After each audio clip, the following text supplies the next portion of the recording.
check, 1, 2. Hey, hey, mic check, 1, 2. Hey, hey. Check, check, 1, 2. Hey, hey, mic check, hey, hey. Mic check, 1, 2. Hey, hey, 1, 2, 1, 2.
Going to go ahead and call ourselves to order here. I appreciate each and every one for attending here today. As you well know, this is a work session, so it will be a working session amongst council. We are going to go ahead and open with prayer, so we're officially called to order. And if everyone would please rise, I'd like Dr. Richard Bartlett to come forward and please offer the prayer. Thank you.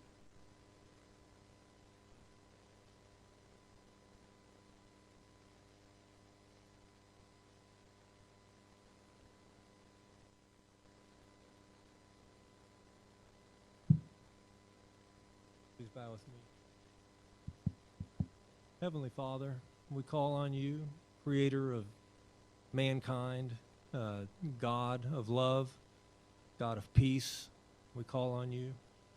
And we ask for your forgiveness for the times that people have been hateful or harmful to other people. I thank you for the opportunity this afternoon for our leaders to call on you for wisdom. We ask for your wisdom, your peace, your order during this event, that you give direction so that everyone is treated with honor, everyone is treated with respect and dignity. And we pray for life. We thank you for life. We call on the God of the living. We call on the living God. We call on the creator of the universe, Almighty God. And we ask that everyone is treated right and fair, and that you give us a winning strategy for everyone.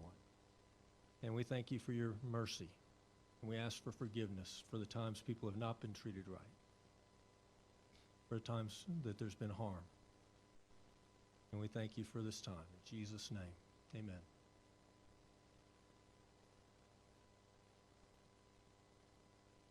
No pledge.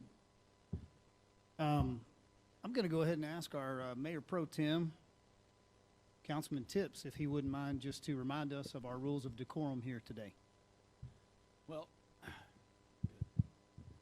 yep. As Mayor Pro Tem, my first acting, job here.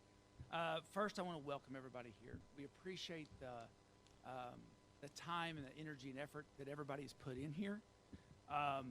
We're gonna. This is the first time that we're all able to get together and discuss this proposed ordinance. And let me tell you, as I've talked to many of you through email, phone, in person, and I'm sure these guys have too, it's kind of maddening that we can't talk to each other. So this is our opportunity for us to be able to talk and get together. So we appreciate your commitment to the well-being of our community, everybody's interest in what you've done.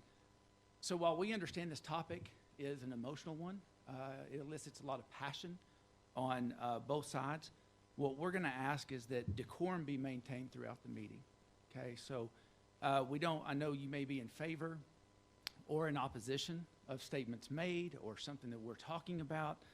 I would ask that you don't clap, you don't make comments, no outbursts, nothing like this. This is the great thing about this, and I appreciate Mayor, is this is democracy out in the open. You guys get to see us talk, come to some type of resolution. You get to hear the discussions. So I'd encourage you to take notes, do whatever you want to do. It's being live streamed, so that's great. But I love our system that y'all get to see this, right? And I think this is important. It's important to every one of us that you do. But in that, we just don't want any disruptions. And if you do, we're just going to ask that you just leave. Just go ahead and excuse yourself. If you have an outburst, you're like, listen, I just need to leave. So we're just going to ask you that. We appreciate your cooperation.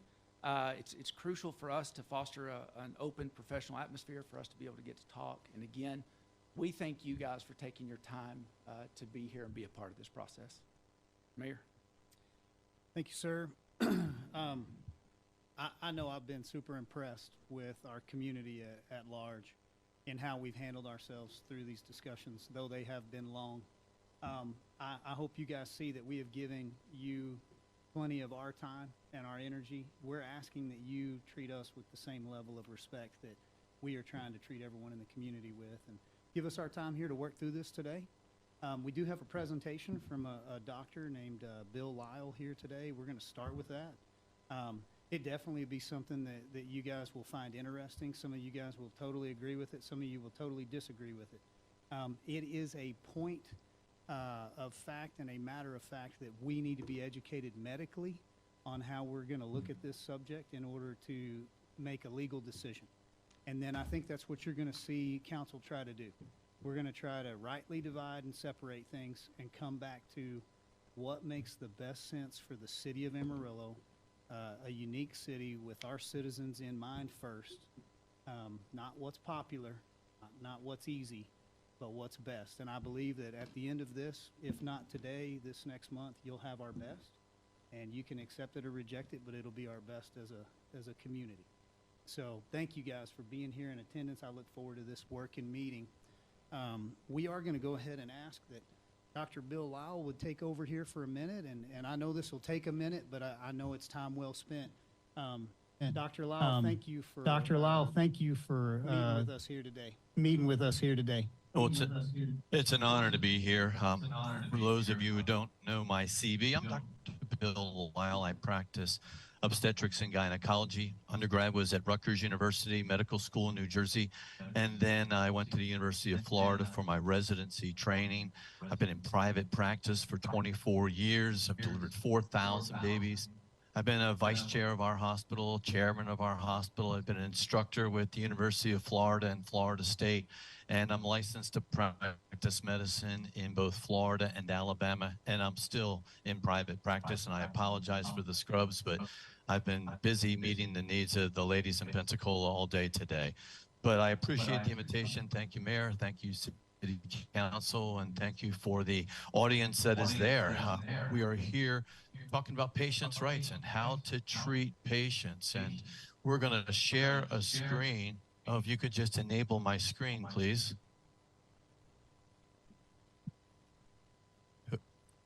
My screen is disabled, and as soon as we are enabled, we will start with some presentation.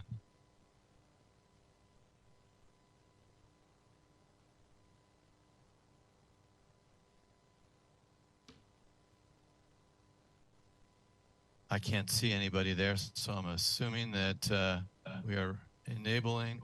Yeah, we're working on it. All right, no worries. Got it? Could be good. All right, great.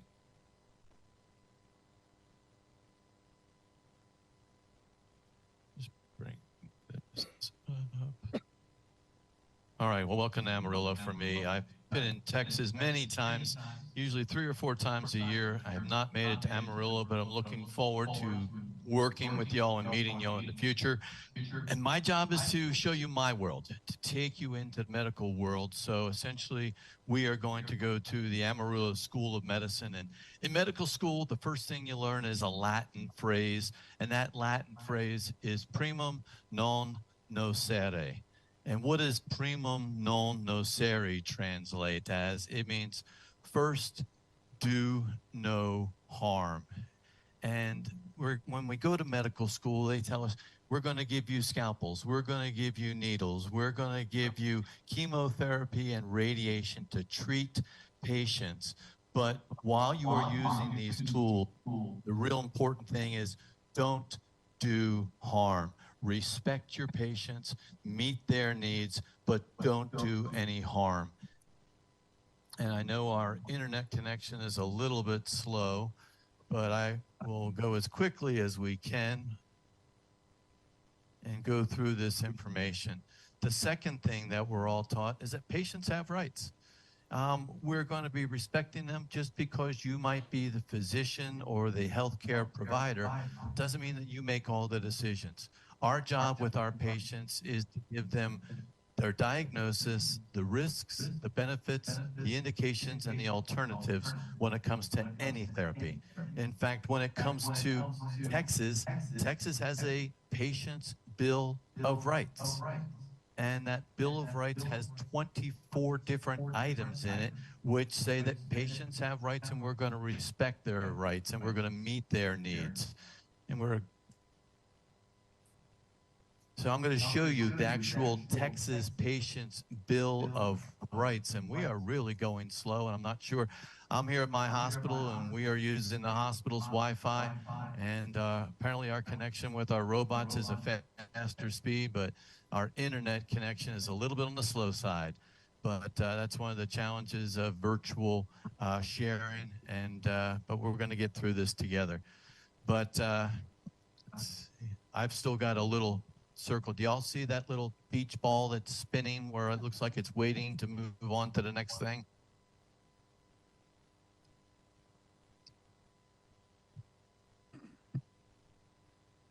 Do y'all?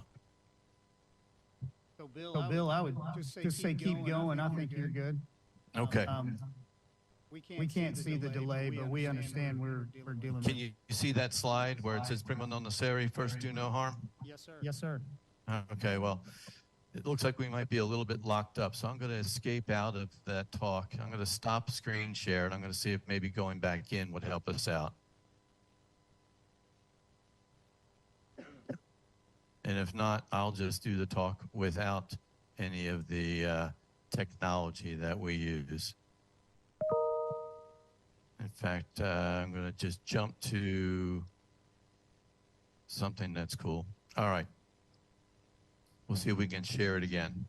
I was actually recently at the University of Florida College of Medicine speaking with the patients about patients' rights. These are the new bright, future physicians that are going to be treating us as patients. And we asked them about patients' rights and not doing any harm and respecting their rights. And we asked them, if I have a patient that is in the emergency room that needs a blood transfusion, or if they need a surgical procedure done to their heart, or if they need laser surgery, vascular surgery done, but they don't have insurance, do they have a right to have access to that care? And all the students gave the right answer. I said, absolutely. I said, what if these patients that are in need of care in the emergency room were not born in the United States? Do they have the same right to access to this care that somebody who would have if they were born here in the United States? One of the bright students in the back stood up and he goes, Dr. Lyall, we've been taught here at the University of Florida that a patient is a person, is entitled to respect and bodily integrity,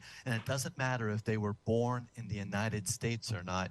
You have an obligation and a duty to provide them with care. And I said, absolutely, I agree with you 100% because I was taught the same thing when I was here at the University of Florida.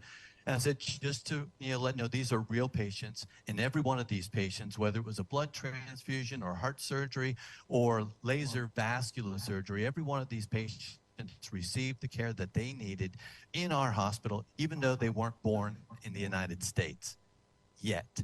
And that's the real key. I'm going to walk you into my world because we are every month making new advances on how we are treating the preborn, the babies in the womb as patients. In fact, in a lot of ways, Texas is leading the way on how we treat babies in the womb. There's a procedure called a pub. So maybe after this meeting, a lot of you will want to go out and visit a pub. But a pub in my world is a peri-umbilical blood sampling where we now have techniques, and we can use a special ultrasound technique where we can actually see if a baby is anemic or not and needs blood, where we can actually look at the speed of the blood flowing through the middle cerebral artery in the brain, and I can tell you with good accuracy if that baby has a low blood count and needs blood. Well, why would a baby even need blood? Because from the moment of conception, the mom and the baby are different people. The baby is unique from the mom, unique from the dad, unique from the other 7 billion people on the planet. In fact, they can even have different blood types, and they don't share blood. But they can have smaller things that can cross the placenta called antibodies, and antibodies from the mom can cross the placenta and start to actually attack the baby's blood. Well, we can, when a baby has a low blood count, if we don't do something, that baby can go into heart failure and can actually die in the womb. So it is now routine in hospitals and states all across the country that when a baby needs it, we actually can give them a blood transfusion. This is the baby, and this is just a crude example, how you have the baby and little fragments of the baby's DNA can actually cross across.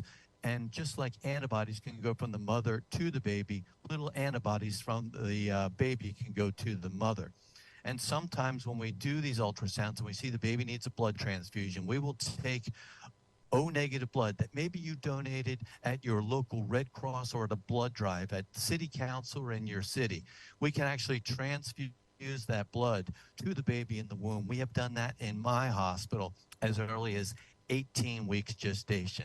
That is protecting the least of these. That is doing what we would all want our neighbors to do for us. And if we needed blood, that we would have a neighbor that cared for us enough that they would donate a unit of blood.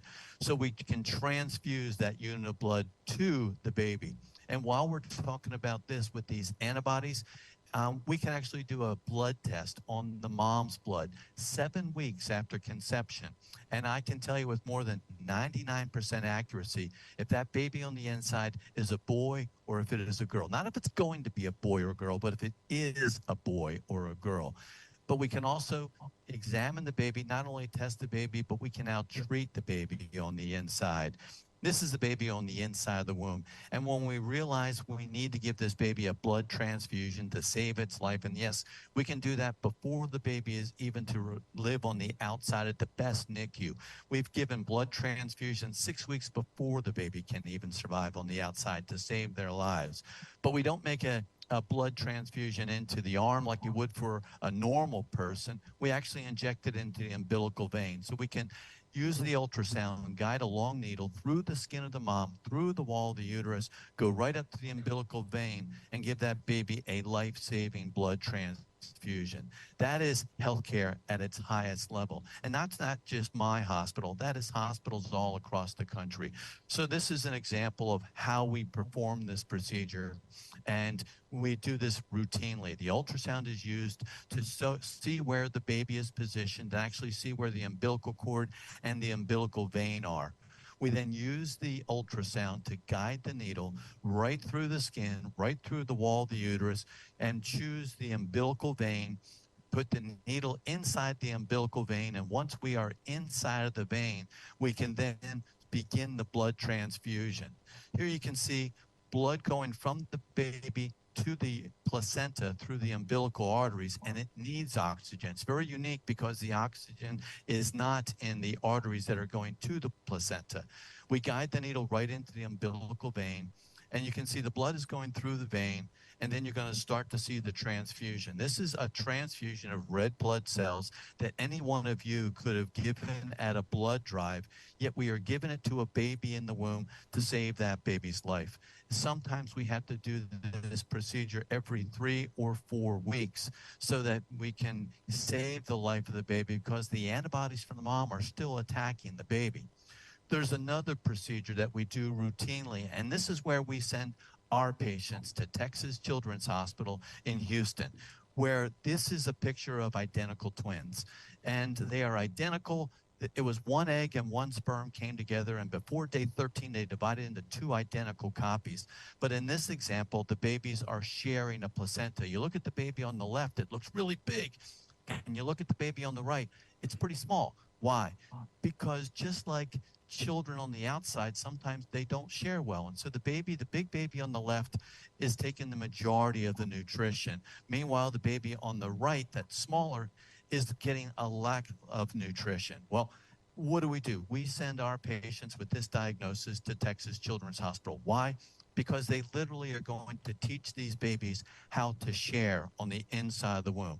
They're going to teach them how to share by putting a laparoscope, a fetoscope, right inside of the uterus. And they will use a laser. And they will take that laser, and just like Luke Skywalker from Star Wars, they will actually start to divide that placenta in 2 by cauterizing the blood vessels. So the larger baby was getting the majority of the nutrition, and the little baby was getting just the leftovers. They have this down to a science so much at Texas Children's Hospital that they now will perform this procedure. They'll watch the mom and the twins for another 10 days, and then they will send them back to our hospital here in Florida. We'll follow them for the rest of the pregnancy, and then we'll deliver these babies. This is a unique animation that we produced where this is an idea of what the view would be for the babies. You have these twins, big ones on the left, little ones on the right. The doctors will take a fetoscope, place it in through the top of the uterus, and then they will go right down to the placenta. Through the same fetoscope, they will use a laser, and they are cauterizing the blood vessels right there on the surface of the placenta, where they're saying, this is your side of the placenta, and this is your side of the placenta. And they divide it into two. Kind of like when I was a kid, I would sit on one side of the station wagon. My sister would sit on the other side of the station wagon. We had a hump that went down the middle of the car. We are just dividing the placenta in two. Texas Children's Hospital will then send the babies back to us. 10 days later, we'll deliver them. And when they might have been sent down at the 98th percentile and the 2nd percentile, by the time we deliver them, they might be at the 60-40 percentile. They are teaching babies how to share in the womb. So if we can do blood transfusions and teach babies how to share, they are patients. Patients are persons, and patients have rights. I'm sure you remember this picture of a spina bifida corrective surgery performed on a baby named Michael, Samuel Armas, and this was done at Vanderbilt University, where Samuel had a defect in his spine. And they were performing a trial, which is still continuing, where they were seeing if we repair the defect in the baby's spine while they are still in the womb, will they do better in life? And what their evidence has shown is that when we take the initiative and the risk to perform surgery on these babies in the womb, and then we've now followed them for more than 10 years. And in Samuel's case, that picture and that procedure was done 24 years ago. But when we take the initiative, when we treat them as a patient in the womb, later in life, they can go upstairs faster, downstairs faster. They have better control of their bladders, better control of their bowels. We have improved the quality of life of these babies for the rest of their lives by treating them as a patient in the womb. And we talked about, risks, benefits, and alternatives. Well, when we have something, before we do a surgery, there is something called informed consent, where we discuss all these risks and benefits. When we look at the mom, are there risks to the mom by making an incision in her skin, making an incision in her uterus, and performing these surgeries? Sure, there's risk of bleeding and infection. She's probably going to have a C-section. So there's risk to the mom. What are the benefits to the mom? By doing this procedure, there are no benefits. Well, we don't do a procedure unless the patient benefits. So where is the benefit laid? The benefit is all with the baby in the womb. So by definition, the baby is our patient. And that's a picture of the surgery. That's a picture of Samuel on the left now, and that's a picture of me with Samuel when he was about 8 years old. But that was the first generation. It's kind of like an iPhone Gen 1. Well, that was generation 1. And this is a procedure I'm going to show. It's not an abortion. It's not real graphic. This is a procedure of a fetoscopic surgery that is done at Texas Children's Hospital right there in the great state of Texas. And what you are going to see is that the baby has spina bifida. I'm not going to show you that corrective surgery, but they are using a camera. They are using instruments. They are going inside the uterus, inside the womb where the baby lives. And that's baby. It's not a blob of tissue. This is a patient. This baby is about to get endoscopic spina bifida corrective surgery while the baby is still there in the womb. Clearly, that is a patient, and we have a duty as good government to defend the rights of all patients. But now we have a third generation. The third generation is actually being performed out at UC Davis in California, where Dr. Diana Farmer is actually, what you're seeing there in that picture is the womb. That is the uterus. She's now made a small incision, and they're going to take stem cells. And what are stem cells? Stem cells are kind of like a 4-year-old. What's a 4-year-old going to be when they grow up? Well, it depends. It depends on what their interests are. Give them guidance and direction, and they can become anything they want. What is a stem cell? It's a cell that can become anything once it has guidance and direction. At UC Davis, they are taking stem cells that are harvested from placentas after the baby has been born.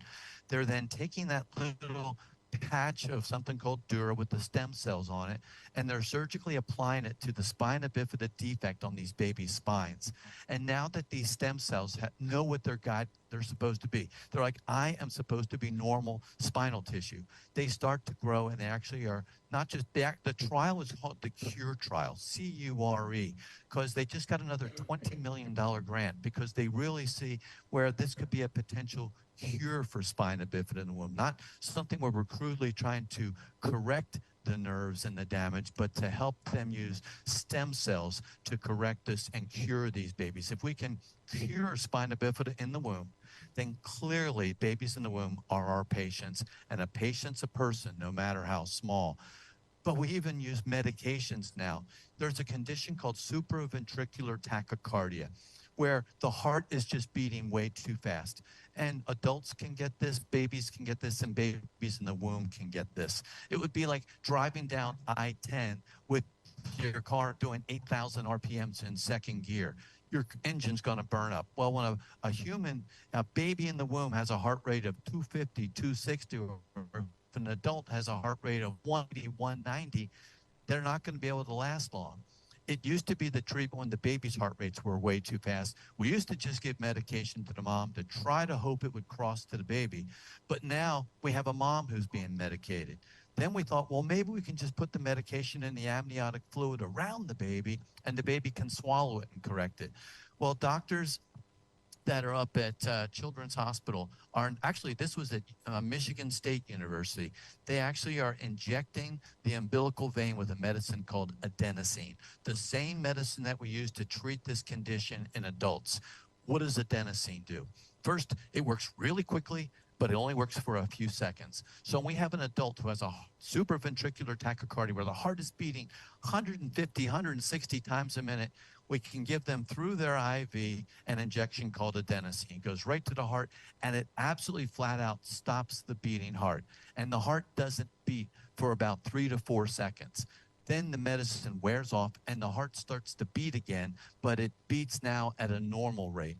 Well, the doctors are now doing this therapy at Michigan State, where they are actually injecting this exact same medicine into the umbilical vein, and it's going to the baby's heart, and it is stopping the baby's heart, but then it only stops it for a couple of seconds. And then when it comes back, it's no longer at 120. It's not, or at 220, 240.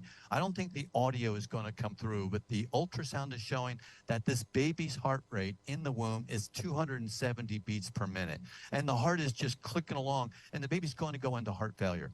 So with an ultrasound, just like when we did the blood transfusion, the needle is put into the umbilical vein. The medicine adenosine is injected right into that umbilical vein. It's carried rapidly up to the baby's heart. And then once it reaches the baby's heart, you can see the animation, it stops the baby's heart. It is flatlined. It is not moving at all. 3 to 4 seconds later, when it restarts, when the medicine is worn off, it almost always will restart at a normal rate. So if we can give adult medications to babies in the womb to correct an abnormal heart rate, that's a patient. And patients have rights. And a patient is a person, no matter how small. But now we're actually doing open heart surgery on babies in the womb. I'm going to show you an amazing procedure that was done over at the Cleveland Clinic. The baby was diagnosed with a condition called a teratoma. There is a tumor that was diagnosed by ultrasound on this baby's heart that is growing so quickly that if something isn't done, the baby is going to die. There's the teratoma. This is the ultrasound. You can see a lung to the right, a lung to the left. You see the tumor where the magnifying glass is surrounding it. And then you can see the 4 chambers of the heart. And they gave the parents 2 options. They said, option number 1, we can deliver your baby at 27 weeks gestation and then perform open heart surgery. Or we'd like to perform the open heart surgery while the baby is in the womb. Because if we deliver the baby, now we have a 27-week baby in our nursery that just had open heart surgery, but now has all the challenges of any preemie would have. The parents opted for the surgery in the womb. This is the actual surgical team at the Cleveland Clinic that performed this surgery. You had 30 doctors, nurses, techs, anesthesiologists that are there because you had a mom with a heartbeat and a baby with a heartbeat that went into that OR. They operated on them for hours. And then what happened? You had a mom with a heart rate and a baby with a heart rate that both left the room. That is healthcare at the highest level. And what's amazing is, did the mom have an anesthesiologist? Sure. They didn't want to do surgery on the mom without her being comfortable. So mom had her anesthesiologist.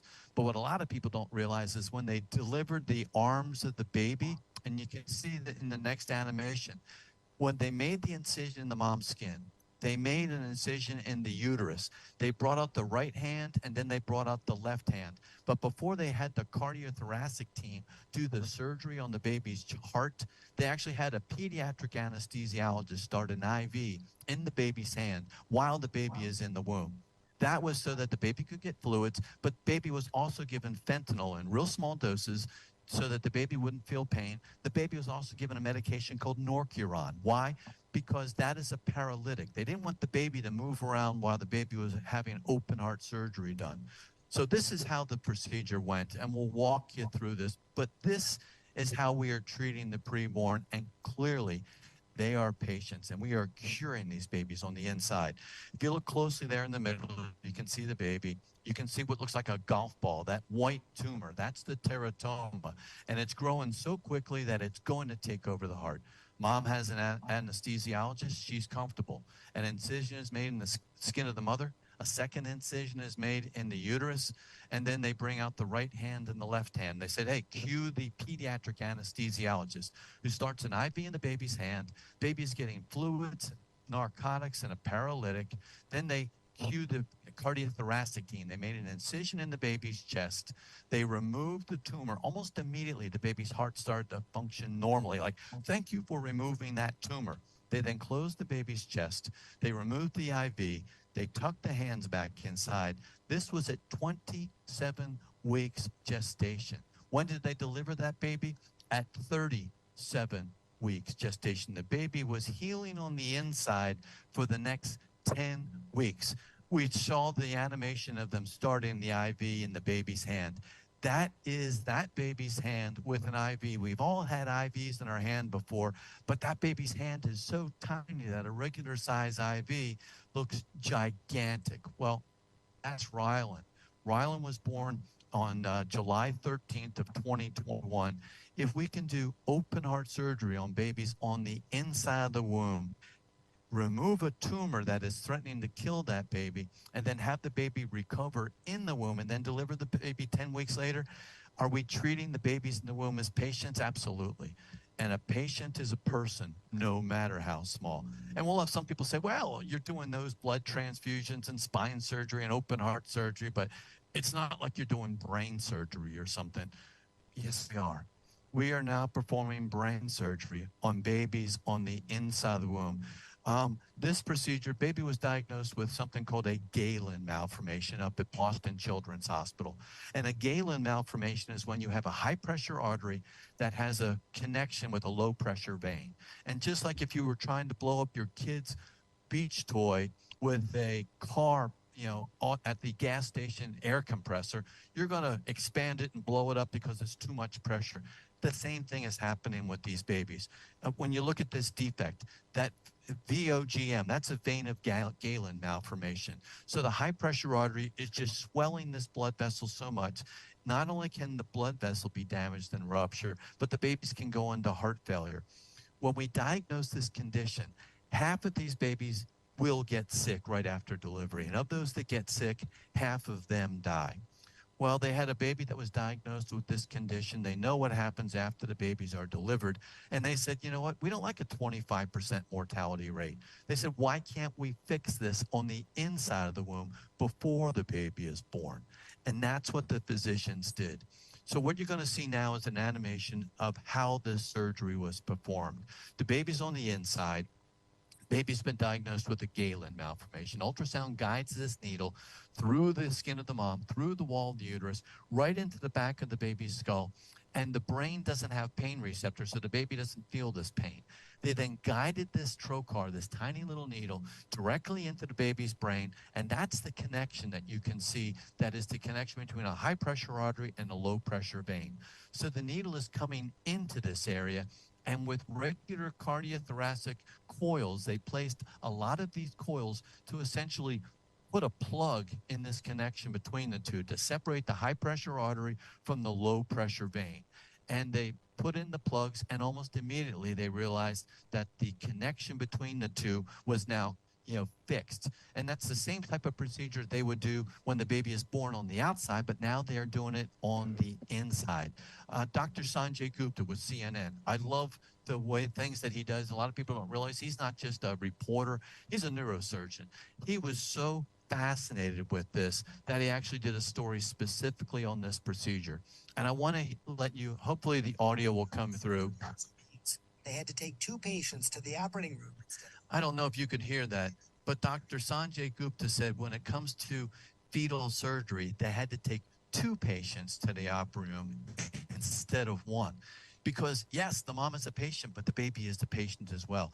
That's the baby that had the open, the brain surgery where the Galen malformation was fixed while the baby was in the womb. Baby's name is Denver, and Denver is doing well. So it's a matter of patients' rights, but it's also a matter of the babies in the womb have rights as well, because clearly they are patients. In fact, a lot of centers, we used to call the centers where we had the high-risk doctors maternal fetal medicine centers. Well, a lot of centers are now just using, this is in New York at NYU. They say we are a fetal diagnosis and treatment program. So do we diagnose babies? Yes. But now we are treating the babies, and it's a new specialty that with the new technology and bold innovations, we are not just diagnosing with ultrasound and MRI, we are recognizing these kids as patients, and we are treating and we are curing them. And a patient is a person, no matter how small. The last example I'm going to give is something called a delayed interval delivery. And it's amazing. I mean, this is when we have twins, and they can be identical or they can be fraternal. But what happens, and we had a case that happened here at Sacred Heart, at our hospital, where mom was pregnant. She was pregnant with twins, and she went into preterm labor, broke her bag of water, and they brought her here to the hospital. Our high-risk center, before they could even do anything to stop the labor, she delivered baby A, and that baby went to our $70 million NICU, got amazing care from the doctors, nurses, and, with all that technology. And that baby is doing well. The second baby, the other identical twin, is still in the womb. And the best place to be, our NICU is great, but the best place for a baby to be is in the womb. That's the environment that is best, set up to meet all the needs of the baby. So our high-risk doctor spoke with her, and they said, look, we'd like to try to prevent you from going into labor. We'd like to give you some antibiotics. We'd like to give you some steroids to mature the baby's lungs, to protect the baby's brain, protect the baby's bowel. And we'd like to see if we can't get hours. Maybe we can get some days. We're not just getting hours and days. We have now gotten weeks and weeks. You can literally have identical twin A born in June and then have identical twin B born in August. They can be in different school years, even though they are identical twins. It's amazing technology. It happens so frequently, we don't even write it up anymore. But here's the thing that boggles the mind. Identical twins that before day 13 split into 2 identical copies. Baby A that's in the NICU has all the rights and protection that you or I would have in a cardiac care unit. Yet in a lot of states, the identical twin that's still in the womb doesn't have those rights and could be legally aborted. How can you have, identical twin A in the NICU have protection, and identical twin B doesn't have this protection? Our rights don't come, or get taken away because of our geographic location. They're 200 feet away from each other. Why would one have rights and one would not? But it's a great example that these are our patients, and we need to treat them as patients in the womb, and we need to protect them and meet their needs. Yet, despite the amazing advances that are happening every month in obstetrics and gynecology and how we treat these babies, we still have a big problem here in the United States. And one of the examples is with, narcotic overdoses. Just last year, we had 109,000 people that died of drug overdoses here in the United States. The majority were from narcotics. The number one narcotic was fentanyl. Does everybody who makes a bad choice and takes an overdose of fentanyl, whether it was intentionally or not, Does everybody, die? No, that we have lots of people whose lives are saved because of the antidote, which is called Narcan.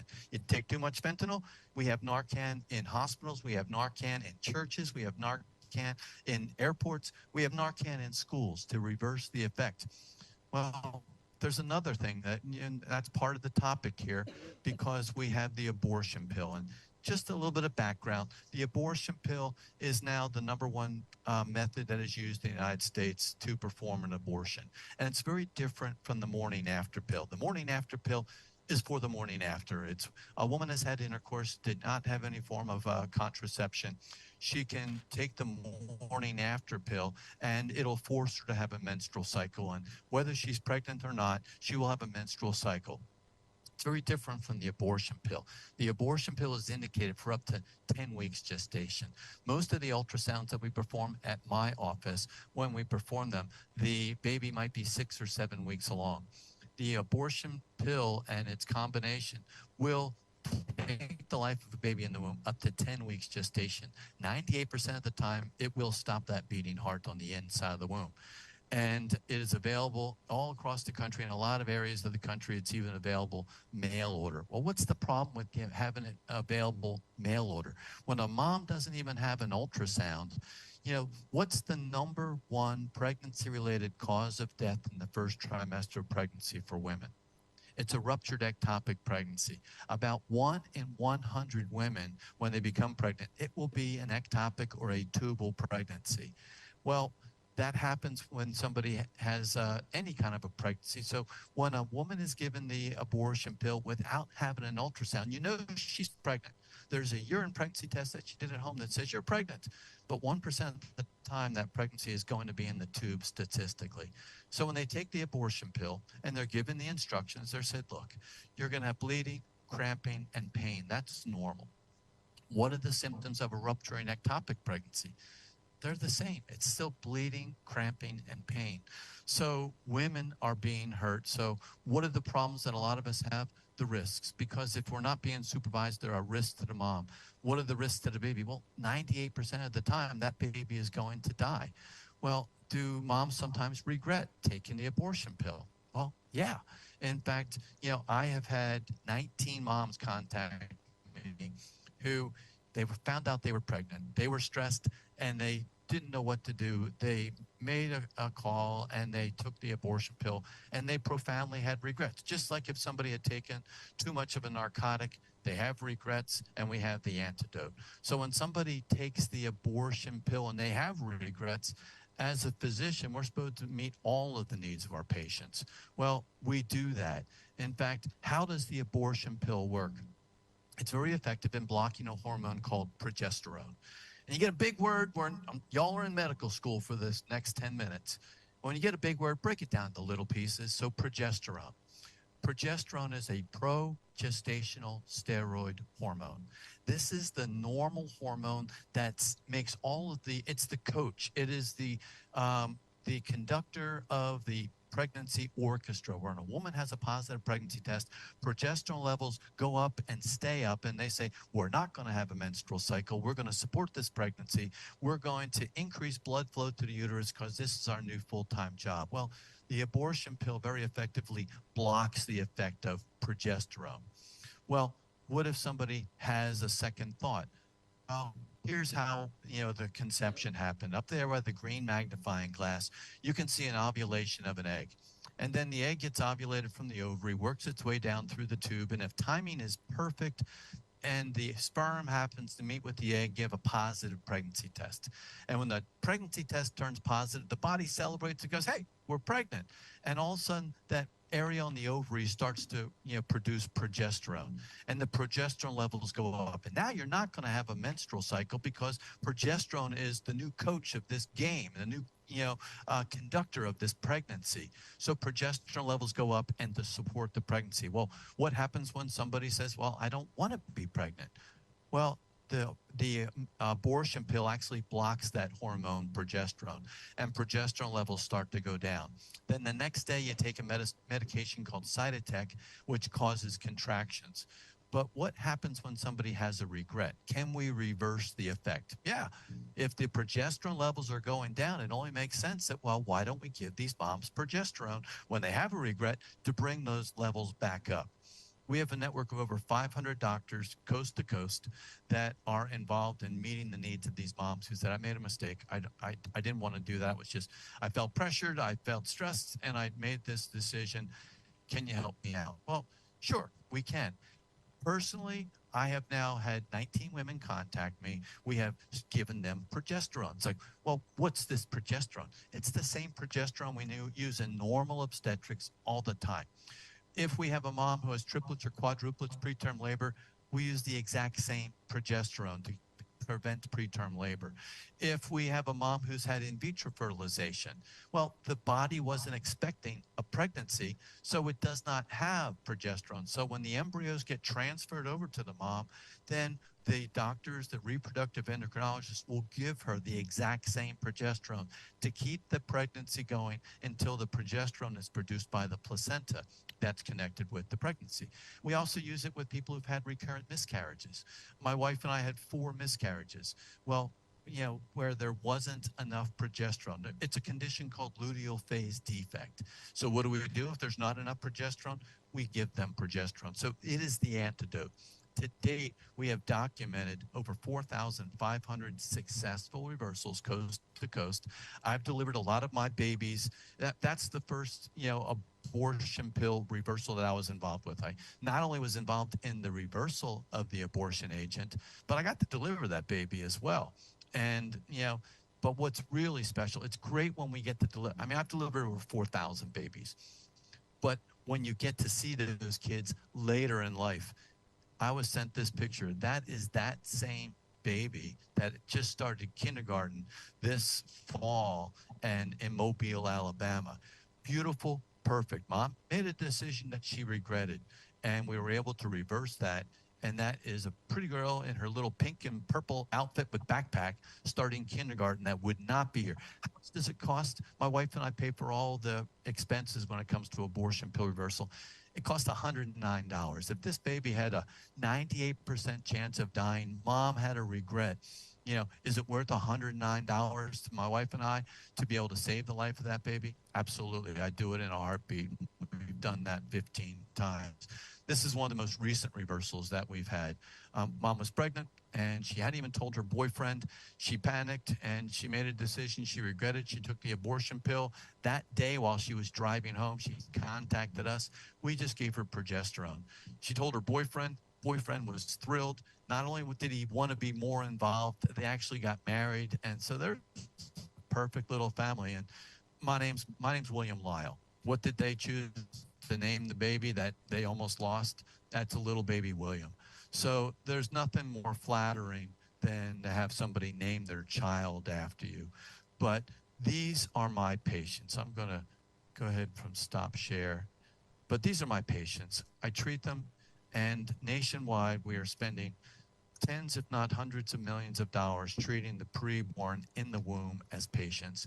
And patients have rights. We are taught that from the beginning of medical school, that a patient is a person, is entitled to respect and bodily integrity. And the makings of a good society is when the society goes above and beyond to meet the needs of those that really need it the most, the least of these. So I'd be happy to take any questions. I love practicing obstetrics and gynecology. Why? It's really the only time that people are happy to go to the hospital. Nobody's happy to go to the hospital to get their cardiac catheterization or to get their knee replaced, but everybody's happy when they're going to have a baby. I just want them to experience that blessing. I want healthy moms, healthy babies, and clearly we are treating the preborn as patients, and patients have rights. Mayor, it's up to you. You're welcome, sir. Yeah, we appreciate that. I'll ask if you throw yourself on mute, it'll keep us from hearing the echo, hopefully. Sure. Will that Let help? me do that. So, a good presentation. I know that was lengthy, but it's pretty amazing in medicine as to what we can do now and what we are doing. And I agree with you. And I know the criticism will come from that's a biased you know, subject matter expert. I'll take that criticism. That's fine. It says pro-life doc on his screensaver right there. So I don't think I'm coming at this from any wrong angle. I'm just willing to tell you I am coming at this from the angle of life. And so that patient is a person and they have rights. So from that point, I would like to drill down in with counsel on the RU 486. I know that it's something that he could speak to clearly. I don't know if we have any questions for Dr. Lyall. You can ask any other question that you would like. But then Dr. Lyall, we'll hit you with a few questions and then we'll try to let you jump off and get back to patients. Counsel, any questions for Dr.?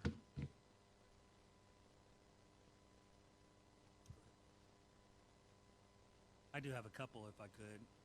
Doctor, thanks for being here, and we appreciate the presentation and the update and all that. A couple questions I'd like to ask is, are there genetic issues that come into play where the chances of the baby surviving outside of the womb are very minimal, if existent at all? And if so, what are those conditions?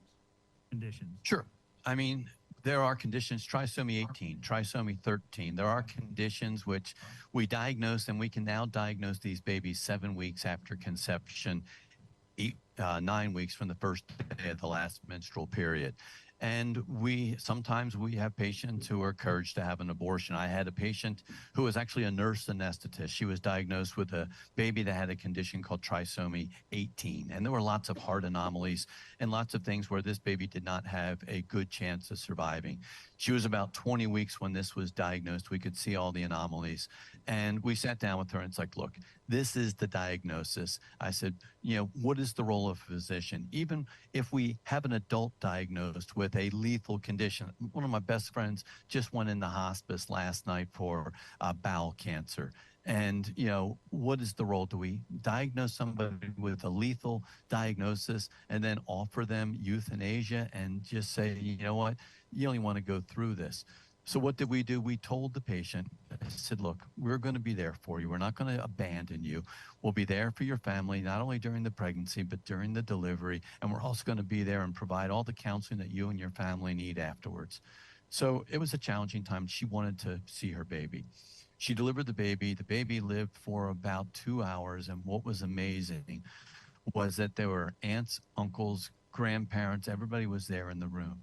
And I learned a very important lesson because even though the baby, had a lot of defects, that baby was passed around. They were almost fighting over who got to hold the baby, even after the baby passed away. The nurses called and said, they have been in there with that baby for over 6 hours. I mean, how long can they hold that baby? I said, as long as they want. And what was key is they got a chance to see that baby, bond with that baby. And then we provided counseling for everybody afterwards. I met with that patient who's a nurse anesthetist 2 weeks later and 6 weeks later. At the 6-week visit, she came with a nice gift for me and she thanked me. And she goes, I put people to sleep for a living. She goes, that's what I do. She goes, I had felt that baby moving around inside. She said, I couldn't imagine having somebody else put me to sleep, have a procedure done where that baby that was moving around on the inside of me, that was posing no threat to me, but that baby was moving around on the inside. I had, a procedure done. I woke up and that baby was gone. I couldn't even see that baby. She goes, I know it was a bad outcome. She goes, it wasn't the outcome that any of us wanted, but she goes, I'm so appreciative and so thankful that I got to hold that baby, love that baby. The siblings, the grandparents, the aunts, the uncles got to hold that baby, love that baby, and kiss that baby. So yes, can medicine cure all diseases? No, there's a lot of things we just can't cure. But we need to meet the needs of our patients. And I think that we handled that beautifully, and she was very appreciative. And just because a baby is diagnosed with a lethal condition, I mean, to continue that thought process, if say a child after the baby is born, or say it wasn't diagnosed in utero, do we deliver a baby? And there are some people who say we should, but would it be right, would it be ethical to deliver a baby, then diagnose that baby with something that might have been missed, and then euthanize that baby? Do we diagnose a child with cancer and say, hey, there's a good chance this baby could die? Do we then offer them to euthanize? I mean, Canada's doing this with their MAID program, which is medical assistance in dying. That's just not the United States. So the easy way out when we diagnose something that's going to be a challenge is to say, listen, we've got a lot of challenges. It's going to take a lot of hours, lots of time. The easy thing today is say, let's abort this baby. Let's terminate this pregnancy, to use a nicer term. That's the easy way out. What's the hard way? The hard way is saying, we're going to be there. We're going to support you. We'll be with there during the pregnancy, during the delivery, and we're going to be there for your family. That's the hard way. So God forbid we start just taking the easy way with healthcare, and we start putting in the effort, and we start taking the right way of healthcare. Well, so are there been outcomes where, has every time you've encountered a genetic issue like that, have all of them taken full term? Have there any that have selected not to take them full term? And what's your thoughts and opinion on that? Or some people will say, I'm not going to deliver this baby. Maybe they don't feel like they're going to have the support. We don't condemn them in any way. We offer all the support that we can. And the thing to remember is that this isn't something that is affecting the health and the life of the mother. This is something that is only affecting the baby. So when it comes to abortion and this, does that save the health and life of the mother? No. Would I be critical of the mom? Well, I would hope that somebody would do like what we do, say we're here to meet your needs. I would never criticize her if she made that decision and condemn her. That's wrong. We're there to show the life and say, hey, we'd like you to see your baby. We'd like to bring this baby. And sometimes the diagnosis, there's a guy named Bob Vanderplatz who, lives out in Iowa, and he's a good friend of mine. They had a baby that was born with lots of congenital anomalies. Baby survived. Against all the odds, the baby survived. The baby recently passed away last year. And that baby was one of the biggest blessings to that family. And when the baby passed away, I know they all grieved viciously, because that baby was something that really was precious and taught them a lot of things about character and what to do. So never condemn somebody, but we want to make sure that we let them know that you're not going to go through this alone. We're there for you. And that's the role of good medicine and good government. And so the real, then run me through the mother's life in danger. So that seems to be something that comes up. Tell me how do you assess that? What factors come into play? Obviously, even though something could happen to the mother with any pregnancy, the situation that you're talking about, the mother's not in danger enough for you to believe that there should be an elective abortion. So, but tell me, walk through that, and then also do no harm when harm is going to come to one of the two. Walk me through that approach. No problem. Well, first, let's talk about health. You'll see a lot of laws that say that, abortion can't be performed unless the health of the mother is threatened. Well, let's define health. And health was actually defined the same day as, Roe versus Wade was a case that was released by the Supreme Court called Doe versus Bolton. And Doe versus Bolton actually defined the word health. And in that case release, it said it was physical, emotional, psychological, familial, and age. It was so broad that it really put no limitations. Are there conditions where a baby is in a pregnancy are affecting the life and the true physical health of the mother? Sure. There are conditions like HELP syndrome, severe preeclampsia, which will only get worse unless we deliver the baby. And that's the real key. It's not the abortion and taking of the life of the baby that cures and helps the mom. It's the delivery of the baby. With severe preeclampsia, sometimes that can happen at 23, 24 weeks. And the only way to cure that is to deliver the baby. Well, I can do an emergency C-section, have a baby out in less than a minute, and then we can treat the mom. But why not give that baby every opportunity? We have amazing NICUs. We had a case of a baby only 22, I think it was 22 and 2/7 weeks, that was up in Alabama. And that baby survived and is doing well. So are there times when we need to deliver? Yes. But it's not the killing of the baby that cures the mom. Now, what about conditions like an ectopic pregnancy? Yes. We cannot, despite what some people will say, we cannot take a pregnancy that is in the tube and perform a surgery and move that pregnancy from the tube to the inside of the uterus. There's even a rare condition called a heterotopic pregnancy. And I've had one of these in my career where you had twins. One of the pregnancies went into the uterus and one of the pregnancies got lodged in the tube. So now we have two pregnancies, but they are in different locations. One's a safe, normal location, which would be in the uterus, in the lining, and the other is in the tube. So how do we treat that? We surgically will remove the life-threatening pregnancy, which is in the tube. And then the mom's life is saved, and then the other twin can continue to gestate to normal. So there's a big difference between health defined as physical, emotional, psychological, familial, and age versus the mother's health truly being in jeopardy. And in most conditions where a mother's health is threatened, it's the delivery of the baby, not the killing of the baby, that will cure the mom. With an ectopic pregnancy, unfortunately, there is nothing we can do. And with a heterotopic pregnancy with twins, one in the tube, one in the uterus, if we don't make that decision and remove the pregnancy from the tube, we're going to lose the mom, and we're also going to lose the other baby. So there is no alternative. But the key is, yes, health can be affected, but it's the delivery of the baby, not the killing of the baby, that helps the mom. Question. Can you kind of, so I heard you mention a couple of the drugs, Cytotec and kind of that regimen, but tell me about methotrexate. That's another one that I hear, how that regimen works and how that's used. Yeah. First, let's talk about the abortion pill. That's the one we were just talking about. It's indicated for up to 10 weeks gestation. You take that pill, and then the next 24 hours later, you take a medication called Cytotec. And Cytotec is a prostaglandin that causes contractions. We use it here at our hospital, and it's used nationwide to induce labor. It causes contractions. Well, if I have a 41-week mom who has an 8-pound baby, how much Cytotec do I use to induce her labor? I use 25 micrograms, and I can put her into labor to deliver that baby. When it comes to the abortion pill, the indication in the recommendation is 800 micrograms, not 25. So when patients are saying, I had amazing pain, cramping, bleeding, yeah, there's a lot of that. Let's talk about methotrexate. Methotrexate is used a lot less as an abortion medication because the abortion pill is so much widely available. Methotrexate is actually a chemotherapy. It works on something called folate metabolism.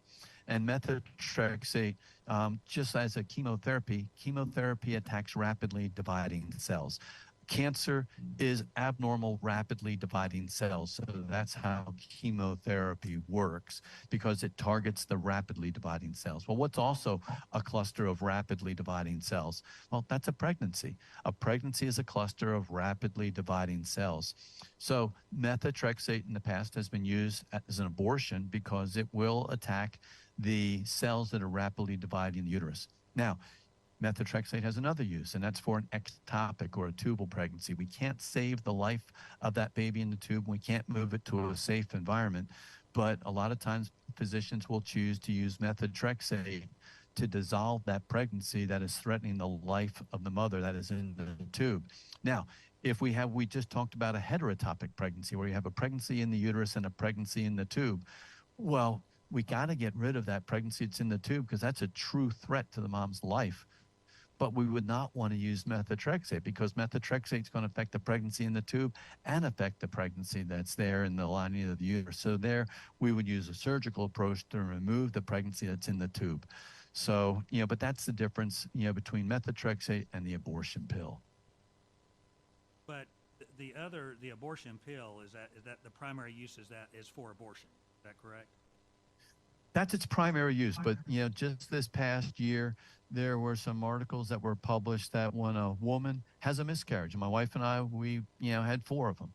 But there were a couple of articles that were published that showed that when a woman has a miscarriage, typically if she didn't want to have a D&C or didn't want expectant management to see what her body does, one of the options was to give her Cytotec to pass that miscarriage. Well, now we have a couple articles that say that if you use the abortion pill in addition to the Cytotec to cause contractions, you can maybe have an increased chance of passing this passed away pregnancy on the inside. But as you can see, it has the potential for abuse, but that's at least what the data shows. And I'm just here to show you the science and show you the data. But that would be another possible indication. Is it FDA indicated for that? Not yet. In fact, when it comes to even abortion pill reversal, people say, well, that's not FDA, indicated. Well, a third of the medications that are dosed in the United States are not FDA indicated for that condition. So 1/3 of all the tens of millions, hundreds of millions of prescriptions, a third of them are not going to be indicated. But so is it indicated to use the progesterone for the abortion pill reversal? No, but there's so many things that we use, even in obstetrics, that aren't FDA indicated. Is it FDA indicated yet for the abortion pill and Cytotec to be used for an incomplete miscarriage? Not yet, but we do have a couple of articles that say that it might be a benefit. And what are the primary uses of methotrexate? Methotrexate has lots of uses. We use it for different cancers. We even use it for different types of arthritis to cure pain. It's a chemotherapy, but in pregnancy, it would be what's called category X. There's category A, which would be like water. Category B, well, it's like, yeah, we have good evidence that amoxicillin, unless they're allergic, amoxicillin would be a category B. Antidepressants would be a category C, where it's risks and benefits. Category D would be like, yeah, you probably want to find an alternative. There's certain blood pressure medications, which would be category D. It's like, if they were on this medication, let's look for something different. Category X is absolutely do not use it. This will absolutely cause, birth defects on this baby. So methotrexate would fall into that category and would not be used in a pregnancy typically, because it will cause, damage to the baby.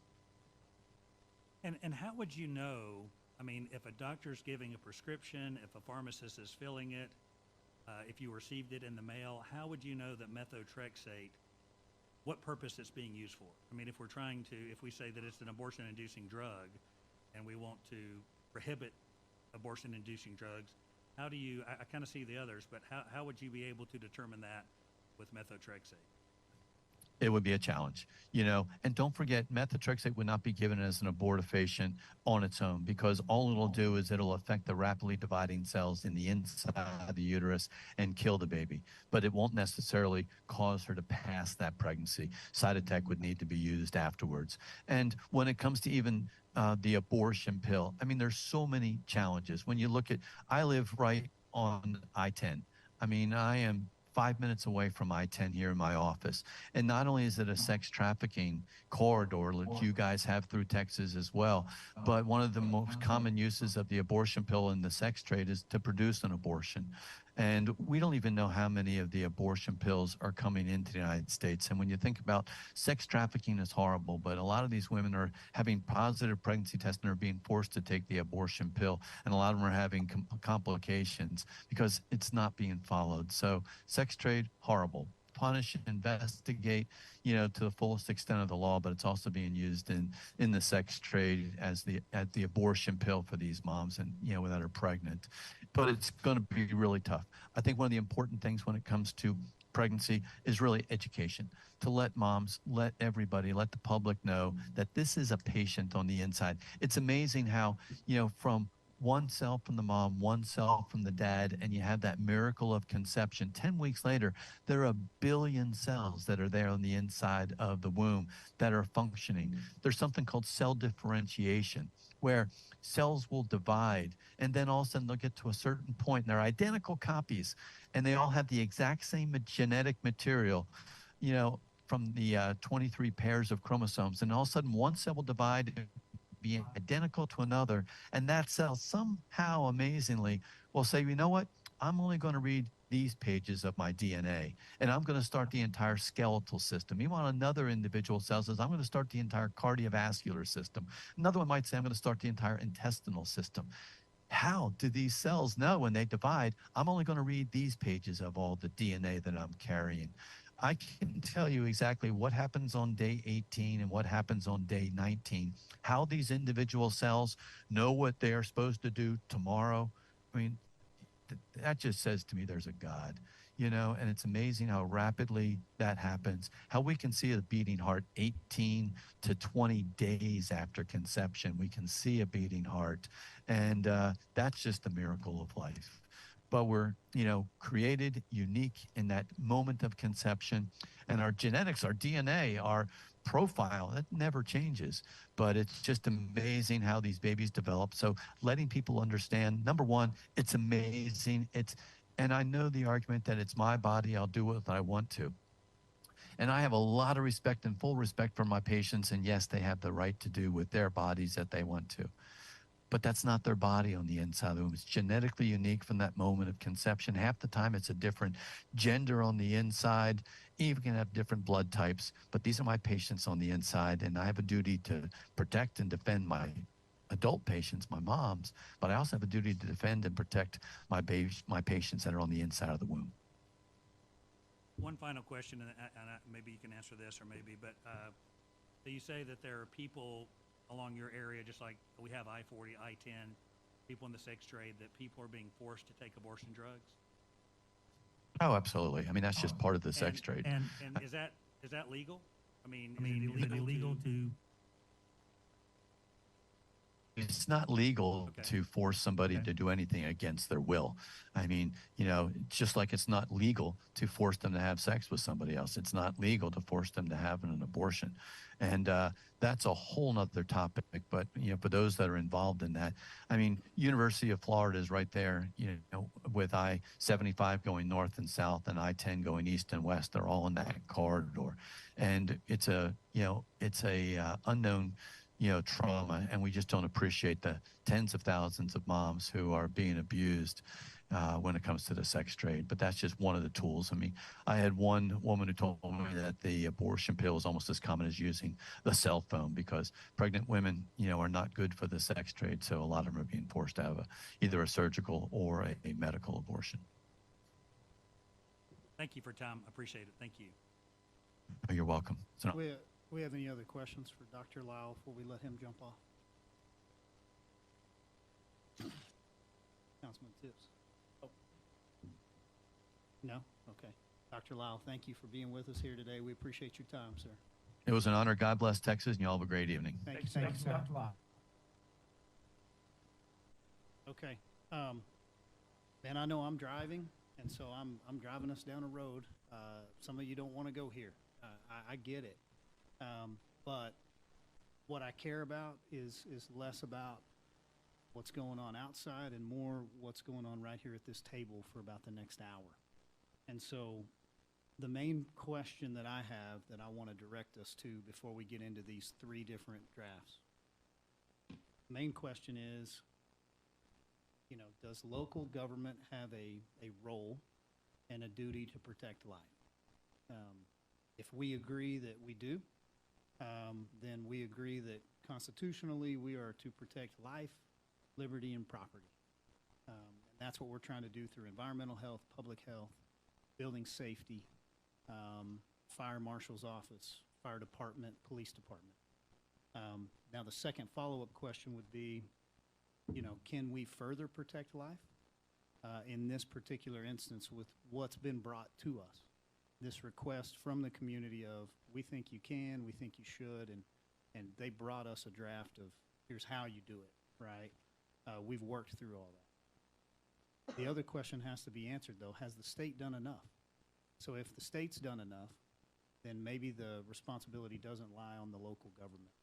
But local matters most, and anywhere that the state is not occupying territory, I think we have the right and the responsibility to do it. So can I get any discussion from any council?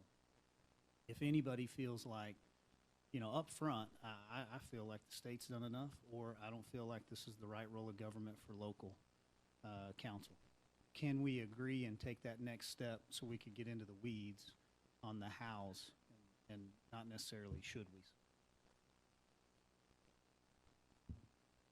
I'll make a statement. And here again, I'm not sure where I fall on this issue. But going back to the Supreme Court, they did away with Roe versus Wade and sent it to the states. The state of Texas took up the issue in the legislature, and they gave us a law that I think from the discussions I've heard in our various meetings that both sides have accepted to some extent. Now, I don't see where the state told the cities to pick up any slack, and that's a question I have. I mean, we follow state law, and at the end of the day, are we gonna have 500,000 different laws in the state of Texas dealing with this issue? I mean, this is just a question I have. I mean, I drive down the street from Amarillo to Canyon. Canyon has a different law. Or Randall County has a different law than the city. Or Potter County has a different law than Bushland. At what point do we become overreaching government? And at what point do we do what is morally right?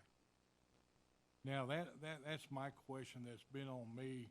I think it's very important to me because I believe in small government. I believe us to look at everything. I believe I'm pro-life. I'm extremely pro-life.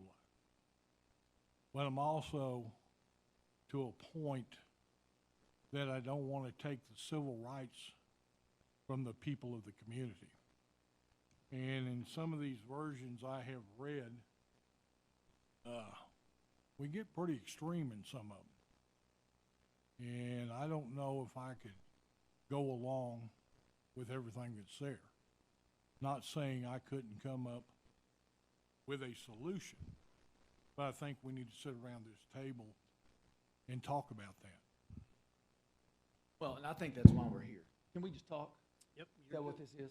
Just good discussion, so let's work it around until we need to funnel it. Yeah, and Tom, I would say that's why we're here. I don't think any of these drafts or what's come up with has. We don't know what everybody has. I know these drafts have been presented. But I think that's why we're here, is to go through this. Say, I can stomach this. I think this is the right role. I don't think it's the right role. And we might not agree. I mean, we may walk away from here and not all be in an agreement. And that's okay. I mean, that's why we're 5 individuals. I mean, I think we're fine. I mean, I think we're all okay with that as well. We have had a few, not 5-0 votes. Not many, but we've had a few. But this may be one of them. And I think that's okay. To your point, Mayor, I mean, I do think that there's an injustice occurring.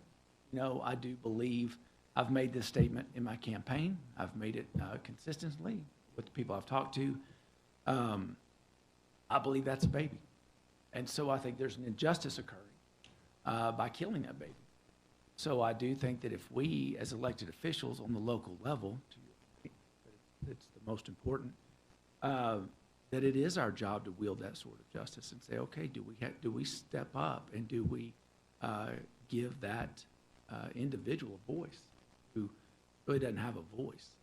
So that's what I'm looking at. Is it our job to police the state? What they pass. I do believe there were some loopholes in that Heartbeat Act and things that we could do. We could close. We could do some things, especially with the drug, that kind of deal. That's where I stand to answer your question. When we start talking about the drugs, the Supreme Court's going to take the case.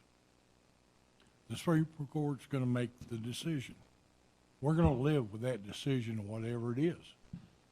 So why are we, us 5, trying to get ahead of the 9 Supreme Court justices? Just a question. We don't know if they're going to hear it. It could still be kicked out for standing, and you know that. And it could. At that point, we could take it up at that time to amend an ordinance we have in place. I don't know about you. I don't want to do this again. I don't either. I think we handle this issue. We move forward, whether it's that way or the other way. But we do not know that, and I think we owe a duty as elected officials to do something. Yeah, Mayor, to answer your question on my end, I think we do have a duty to protect life.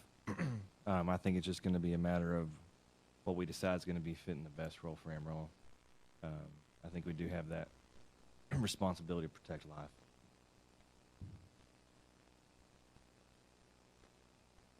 Well, I would say this. I think you guys are about 10 miles ahead of me.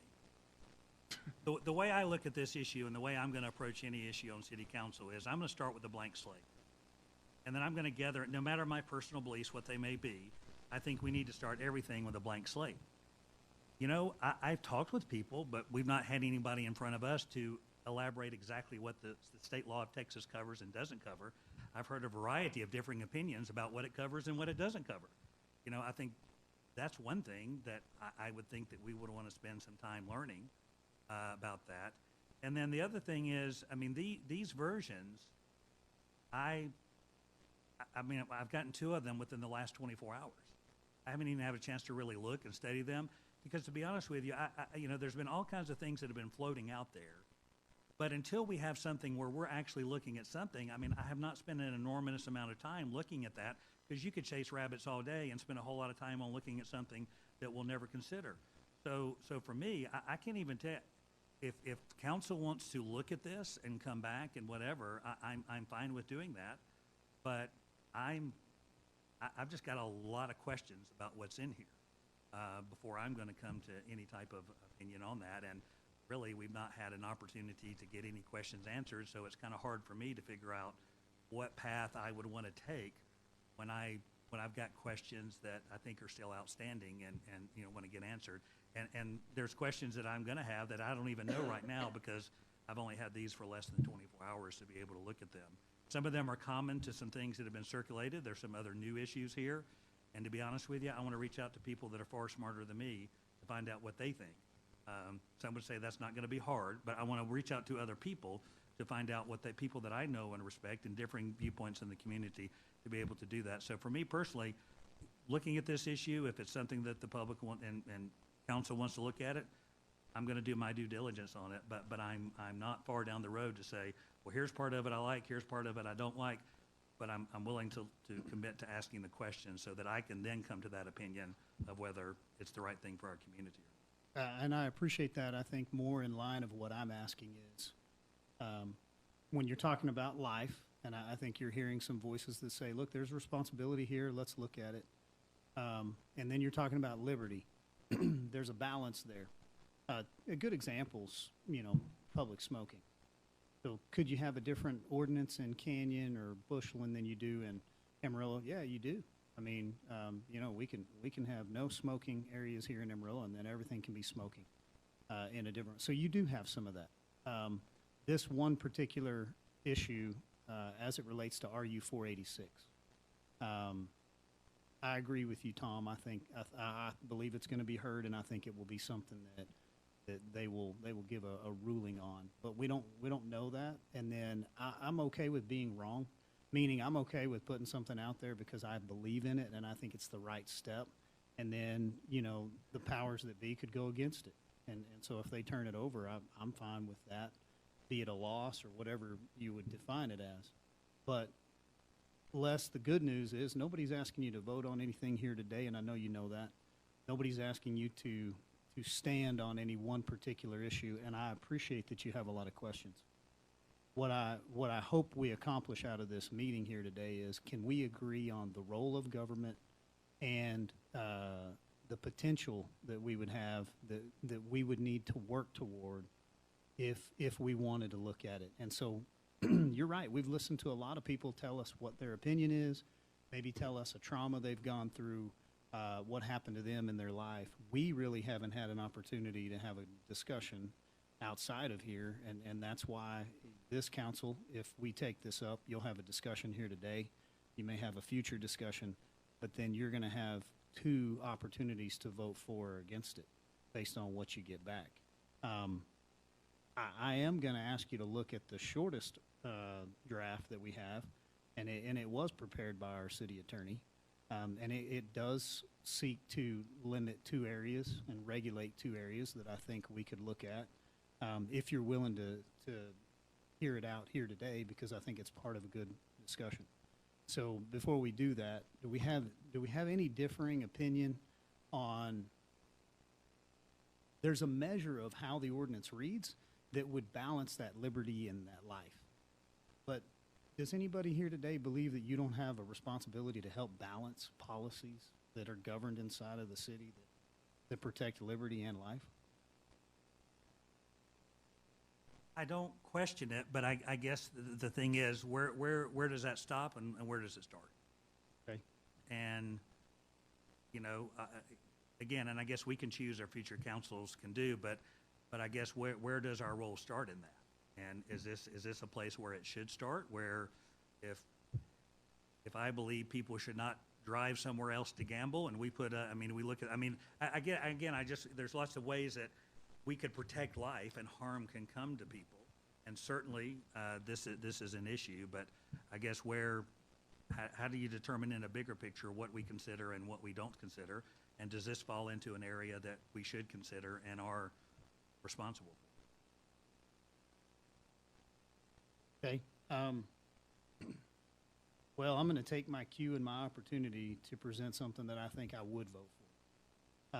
And in that leadership, this is probably where I would like to go. I'm not saying this is where I would have to stop, but I think that this is something that is a good first step. So if you'll look at version A, this is the one that, you know, we have a couple whereases.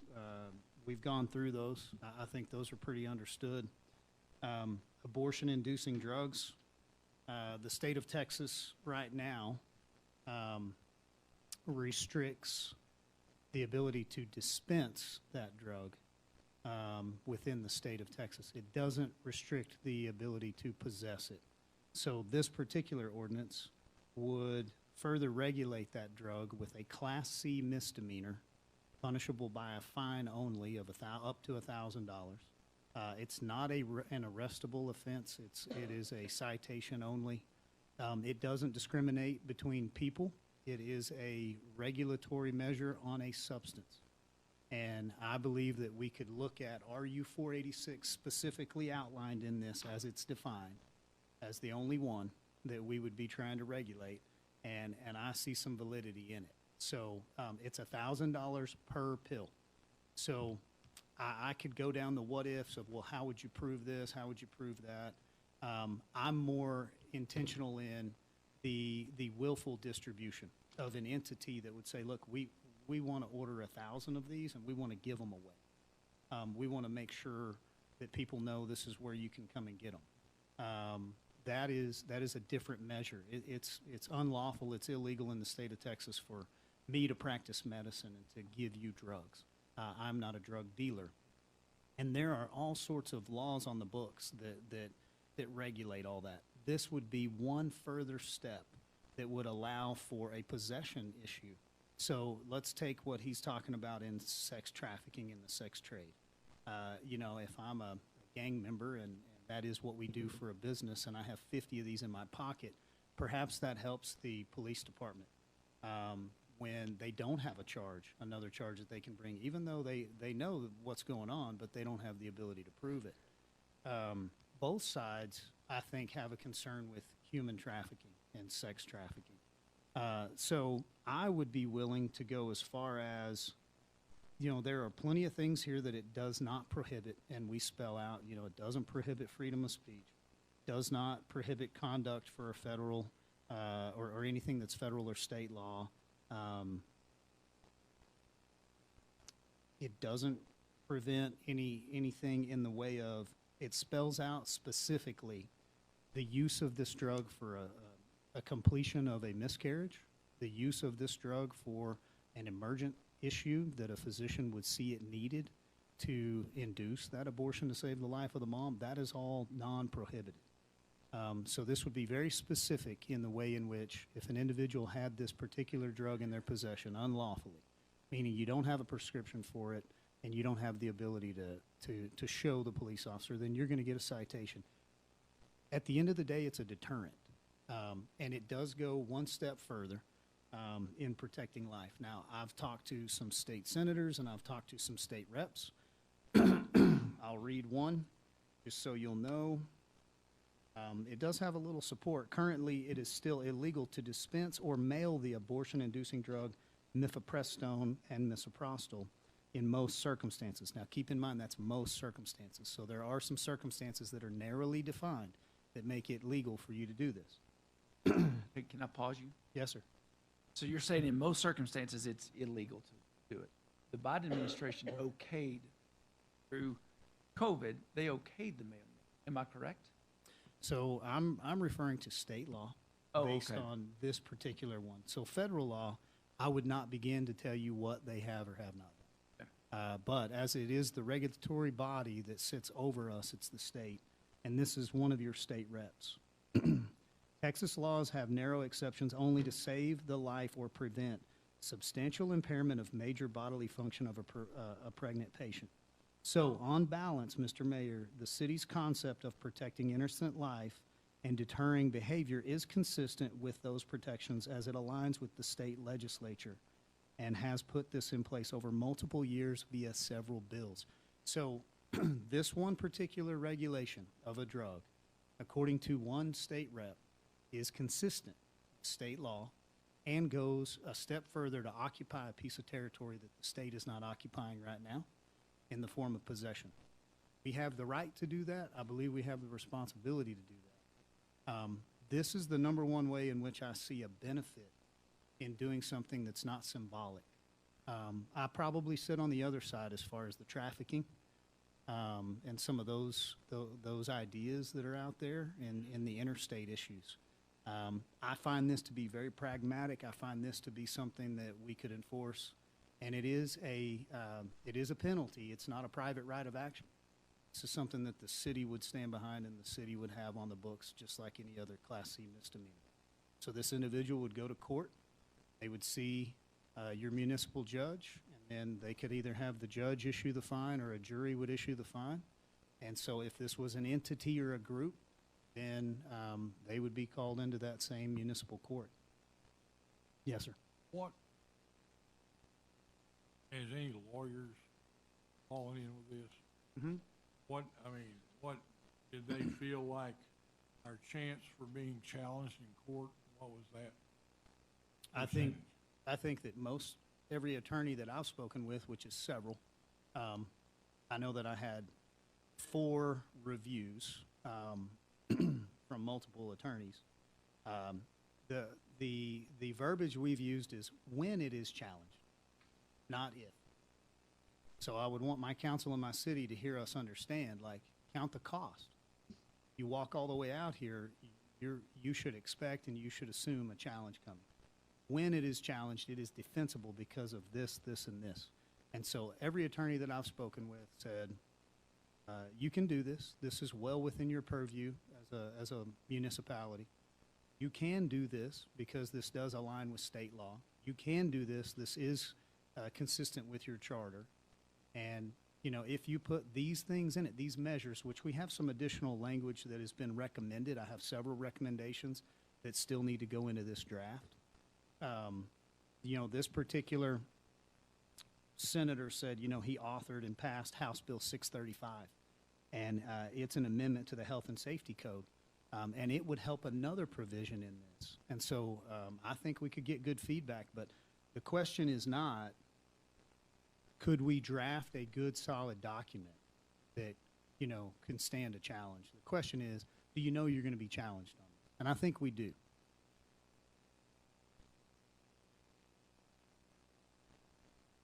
So, question on this draft. Why was the misoprostol not involved with this? Why was it only mifepristone? So the side attack is used for multiple other things Legal? From physicians.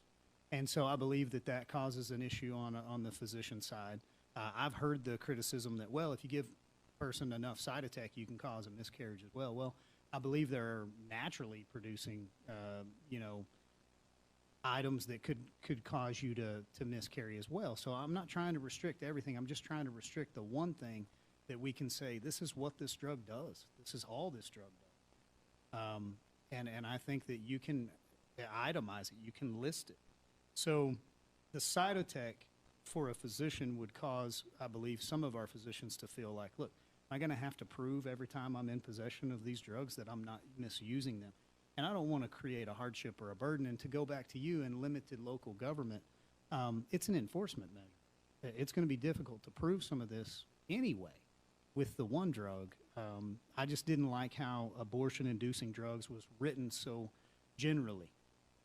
So I wanted to try to itemize it to a listed drug, which could be amended later. So Big Pharma comes out with another drug and its only purpose is to do this or cause harm. You could amend this and add it to the list. So what you're saying is because this has a legitimate use, you don't want to put it on there, but a doctor wouldn't have this outside of his practice. I mean, doctors don't carry, to my knowledge, they Well- don't carry prescriptions around just because they're using them for a patient. You know, this has an exception that, you know, any medication that's necessary for a doctor to complete an emergency, you know, like a completion of a miscarriage or the life of the mom, that obviously this is not prohibited, right? So we've already carved that out. So the doctor's going to have some rights there anyway. Could you put other abortion-inducing drugs in there? You can. I think that what I'm trying to do is very narrowly tailored, specifically defined, because of the way in which it can be challenged. So the more that you put on this list, the broader the target to shoot at. So I noticed in this one, in reading it, it does, in prior ordinances, suggested or presented or whatever that we worked through. On this one, there's no immune mother. So the mother of one carrying the baby, if she was in possession of this, she could be fined, prosecuted. Is that correct? Yes, sir, it is, and I don't believe that in trying to regulate a substance that it's good law practice or good policy to try to differentiate between people. Yeah. If you're regulating a substance, regulate the substance. The other ordinance, the draft, is a private right of action, and it does carve out the mother of the unborn child in all facets that I can see, and that's because this is a civil suit. So, you know, for our police officer to take a substance that he's being directed to regulate and then to try to bring in a perspective of an individual right over the regulation of the substance, I think is bad law. I think once again that would be challenged. It'd be inconsistent with all your other laws on the books, and I think it'd get tossed. Okay. So, and what you're saying is, obviously, we're here to work on this, right? To get where we all are, whatever. In reading this, there's also a couple of things in here, but I guess we can amend the language of licensed medical professional. That's, in my opinion, I'm no attorney, so that's extremely broad. That could be a chiropractor. That could be. I would suggest that as we go through this, I know Les is like, hey, I haven't had this very long. Put a licensed physician, or we hone that down to, you know, because this is in the exceptions, and then also that's tied to medical emergency. You know, there's no definition of medical emergency, so I would suggest that we use a definition of medical emergency, which I think we have one that was given by Mr. Mitchell, which I think is really a good one. I believe it's the same language that's in the Heartbeat Act. But Okay. But those two things I read and noticed that that's broad, and so it I would say, just to your point as well, we need to hone that down. Let's make this target a whole lot smaller and not so broad. So those two things in reading that I would say. Where you actually, I'm So sorry. if you'll look at B7, Yeah. page 2 of 4. B7, section 351. So look at 7. Number 7. So he's wanting to define conduct taken by a licensed medical professional and then in response to a medical emergency. Because who in licensed medical professional, that incorporates a lot of people. Okay? And I know we're referencing 171 state code. We also have been advised to reference 170A.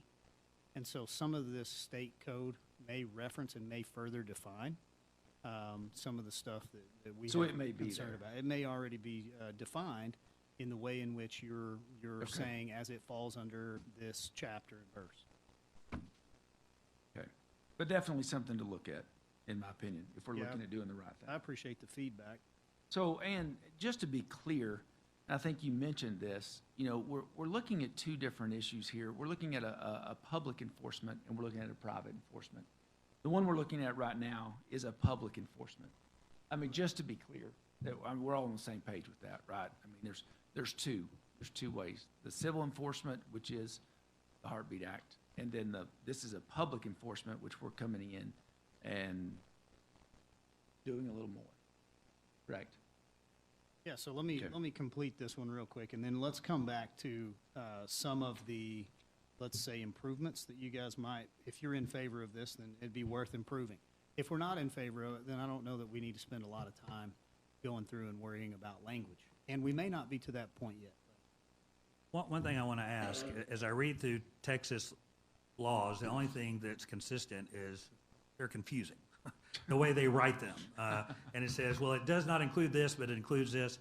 But we're referencing Chapter 171 of the Texas Health and Safety, and you're saying in this is, shall include but not limited to RU 486, mifepristone. But if you go to 171, and this is the reason kind of why I was asking the doctor about this, it mentions methotrexate.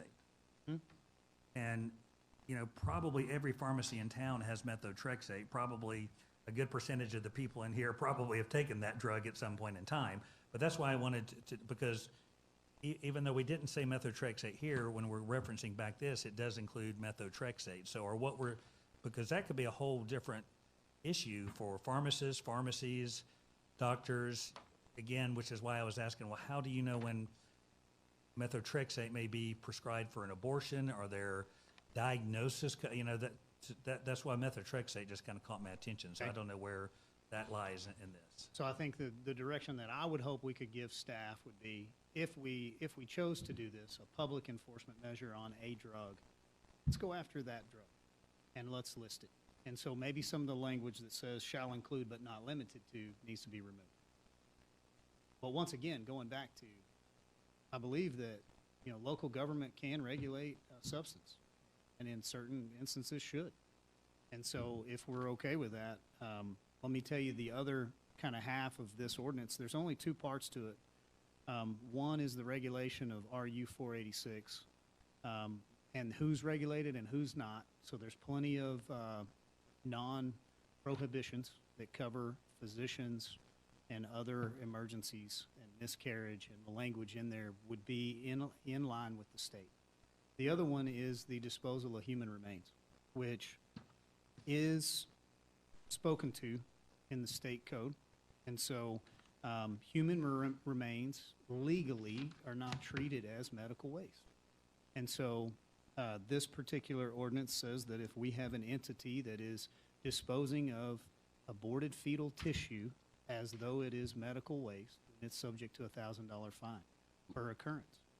And so, go ahead, sir. Elective?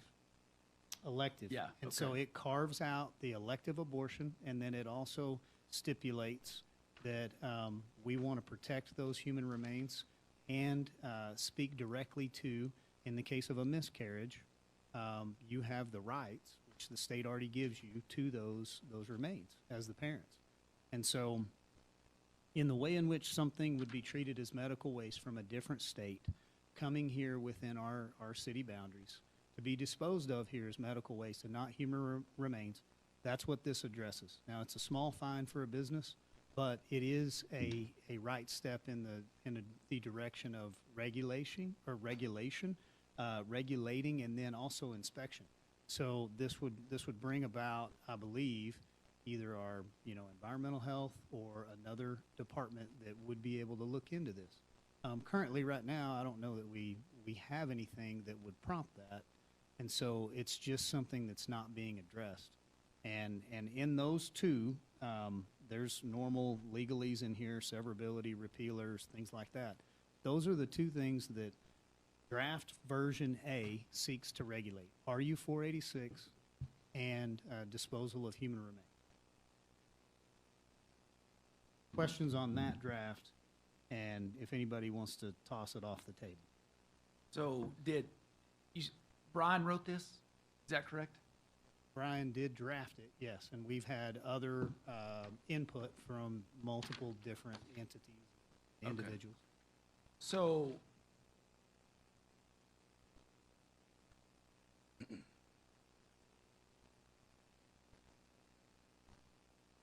and again, just for clarification, I've made several notes reading through it. In section 85-352, and Brian, this may be a question for you. Under letter D, under this section, a person or entity shall not mean a healthcare facility or other entity required to dispose of embryonic and fetal tissue in accordance with Chapter 697 of the Texas Health and Safety Code. Is that, what is that? What, help me out. I understand. There's a specific provision in state law that says that fetal remains have to be disposed in a certain manner. There's another piece of law that not really relevant to this discussion, but the mayor briefly touched on it about parents' rights to those remains. Those are in different places, but the provision that's cited there has to do with any fetal remains that is deceased and what the hospital can do with them. They have to be basically buried like any human remains would have to be. So what it does is it just sticks with the state's definition as to what are those entities. And they're all hospitals, basically. And so that's a carve-out in the ordinance. Right. So that it tracks state law. Okay. So basically, we're giving them, like you said, a carve-out because they have to, I mean, Correct. that's a It says they legal. must do it. Yeah, that's, okay.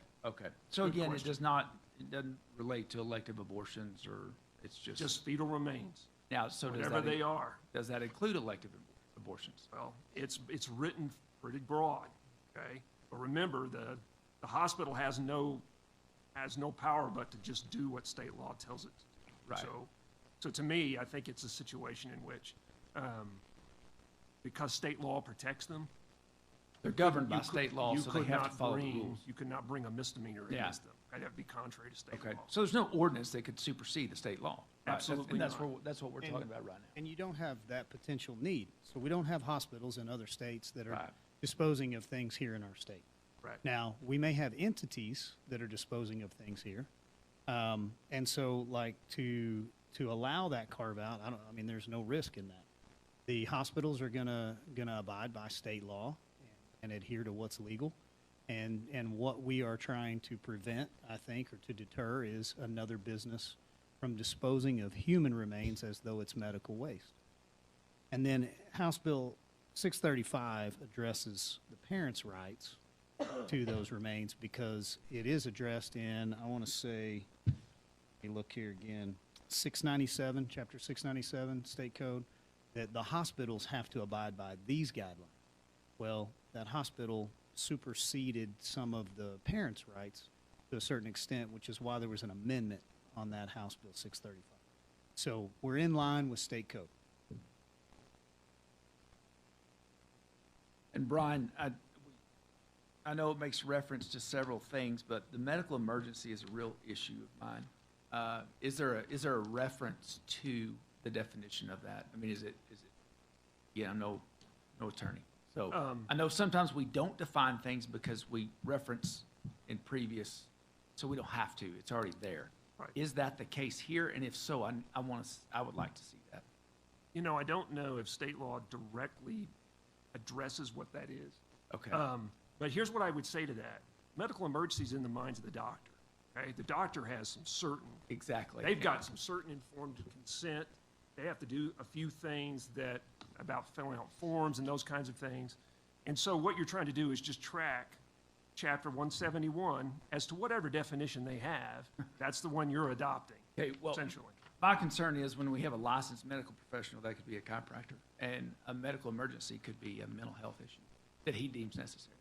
Right. That's, in my opinion, Councilmember Tips, I can read it for you if you like. Is this the one that you're referencing Yes. in this document, and does it have that definition? 171 has to do 171. with abortion and their definition. It says medical emergency means a life-threatening physical condition aggravated by, caused by, or arising from a pregnancy that, as certified by a physician, places a woman in danger of death or a serious risk of substantial impairment of a major bodily function unless an abortion is performed. And then they define physician instead of medical professional.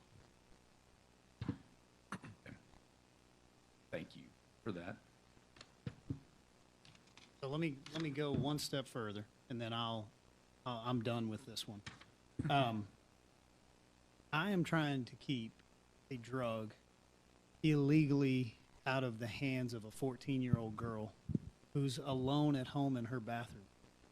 and that is going to take this drug and has no idea and hasn't been seen by a physician, hasn't been seen by a medical professional, doesn't fully understand everything that's going on.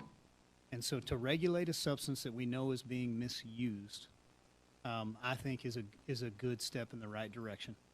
And the human remains part is a simple, pragmatic thing for any city to monitor and regulate. So this is the lightest version of everything that you're gonna entertain. If we were to put this up and pass this, I got to tell you, I feel like it balances by not overreaching. I think it is enforceable.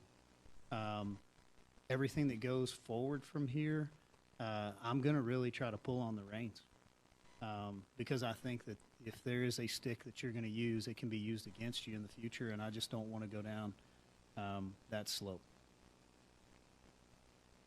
Any other questions on draft A? Well, let me just run through a kind of a hypothetical here on the fetal remains. So I'm just kind of thinking of examples and where would state law cover this? Does the local law cover this? So let's say a woman, and again, going back to these genetic issues, let's say, and like we had the recent case in the state of Texas, where someone elected to go somewhere else because of the issue they had with the pregnancy. If that person brings those remains back to the state of Texas, or Amarillo specifically, if the mother brings the remains back, there's no violation of the law. If a family member or someone else brings them back, then there could be a violation of the law. And then if that family decides to use a funeral home to bury, is cremation as a ritual of how we deal with the deceased, is that the same as incineration at a local place, or is that something, or is the funeral home going to have to be on the alert for this if something like this happens? Already regulated, already defined in state law, already narrowly defined and enforced. And so, I don't think it's anything that this ordinance is trying to address. So there's a lot of things that could be addressed in addition to this. Keep in mind, this ordinance is only trying to address very specifically these causes that we want to prevent. Anything further, Councilman? You were talking about underage children. Hmm? Will that be addressed in this? I mean, will they have to have parental consent or? No, sir, the citation's given. Okay. So, I mean, in the way in which it would be enforced, obviously that minor will be brought to court by their parent or guardian.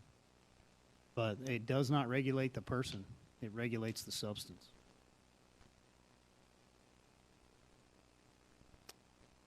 Okay. Draft B, possibly? Can I ask who has presented draft B? And I had it sent. okay, so Councilman Tips, if you want to take yours forward. Yeah, I mean, it was my concern when I saw A, where those things, like so this one seemed to be, I'm not saying it's perfect by any means, but that's what I figured we're here for, is to go through it. To me, it does a better job of defining everything in here. It does a better job of closing any loopholes that I found in A. Again, no attorney. So, I mean, I don't know if Brian, have you had a chance to look it over? I have not. You have not. Okay. So I would really be curious when we actually have an attorney look at it. I would much rather, if we're going to move forward doing anything, I would prefer that it be very thorough. Terms are defined, that we know what a medical emergency is. And again, I may be, to Brian's point, that may be with that other document, we may be making reference to something that it does perfectly, because that medical emergency definition that Andrew just read is exactly what's in this. So those were my concerns, is that the draft A just did not seem complete. Okay. I would like to answer on a couple of items in here. So one, the abortion-related restrictions to contractors any vendor, any contractor, anybody doing business with the city of Amarillo. So you're going to need to sign a piece of paper that states you understand you can't do these things. And by these things, it means you can't reimburse, you can't pay for, you can't contribute, you can't facilitate that abortion for your employee. And in learning through some of this and researching it, you have so many vendors and contractors that work for the city and with the city. You're creating a pretty big burden on staff to go back and document all this and get all this on file. You're also going to put some of these large providers that have large health care coverages that may have some language in it for Medicare, Medicaid, or maybe they have a large provider that includes certain things that aren't going to be consistent with our city code. And then you have really no outcome with this, meaning you're not trying to deter business from the city of Amarillo. You're not trying to get rid of bad contractors. You're not trying to even regulate some moral standard with these vendors. You're creating paperwork here that has no legitimate benefit. I looked at it as well, Councilman Tips. If it was going to further protect life, I would have put it in there. I don't believe that restriction does anything other than complicate business, and I don't find that it would be enforceable. So what you're saying is that, one, it would create paperwork. But two, maybe it deters business, right? And three, tough to. If there's any other, and I don't know ins and outs completely, learned a lot more with the Heartbeat Act. The Heartbeat Act, does it address in the state of Texas? I don't know. Brian, Andrew? What was your question? I'm sorry. Does the Heartbeat Act address any contractors in Texas? Does it even mention that? It's just a private cause of action. That's all it is. Just a private cause of action. So this is, okay, we're not even there because we're talking about the public. Yeah. So this doesn't even mention contractors, anything like that, doing business with the state of Texas. Just a person. It's just a person against a person. Gotcha. Okay. Okay, so Okay, so I there's think that. in the way in which you are defining a private right of action versus, municipal enforcement, that's why it didn't end up on draft A. Civil penalties for abortion-inducing drugs on this one, it says civil, but I believe it is an actual penalty with a violation of $2,000. Which we So got clarification. would- It can only be 1,000. Can only be 1,000 to be in line with our charter. Is that correct, Mr. McWilliams? Yes. Yeah, so to not have a disagreement internally with ourselves, our charter may be a little outdated. Might be one other reason that we would want to do a revision to it, at some point. But $1,000 maximum per the charter, $2,000 maximum per Class C misdemeanor. That's to track state law. Oh, Once again, you can't do anything that state law already regulates. right, so So- state law. And that also comes out of the Texas Constitution. So a home rule city can't do anything that the Texas Constitution, the general laws, would be contrary to. And that's what I sent today, Yeah. right, that you researched. Yeah. Okay. But in the way in which, in this version, you have a $2,000 fine within a private right of action. Right. If I read it correct. Yes. So you have a draft version that is not consistent in the way in which if we were going to have a private right of action and a public enforcement, we would need two different ordinances in not just my opinion, but in the opinion of multiple, that those are going to be better in the way in which you're trying to enforce them. More beneficial in the application of that law. If you were trying to have a private right of action, you would be best, in my opinion, to put it up as an alternate ordinance. Yeah, what you're saying, two separate ordinances. separate Have ordinances. one that's public enforcement and one that's private enforcement. And then I wouldn't duplicate the same. So if I'm trying to regulate a drug and we're carving that out at $1,000 penalty, why would you then go ahead and regulate that drug through a private right of action with a civil, enforcement? And you're speaking to it, twice in the same ordinance. So I believe that's inconsistent, and I think that invites another arrow.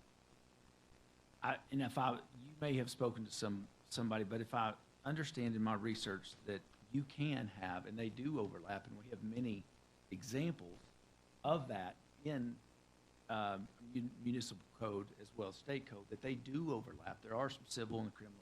They do overlap, and there's language that addresses that. I don't have that with me, but certainly get that. I wouldn't dispute that I believe you have some ordinances that regulate things, and then there's a penalty from the city, and then also you can file suit against your neighbor if he violates certain ordinances that are causing you damage. However, in the way in which you're trying to regulate a drug, that is the role of a municipality or a state government, not the role of private enforcement or a private right of action. And that is just an opinion, but we're going to leave that out there. And then you have the remains. So essentially,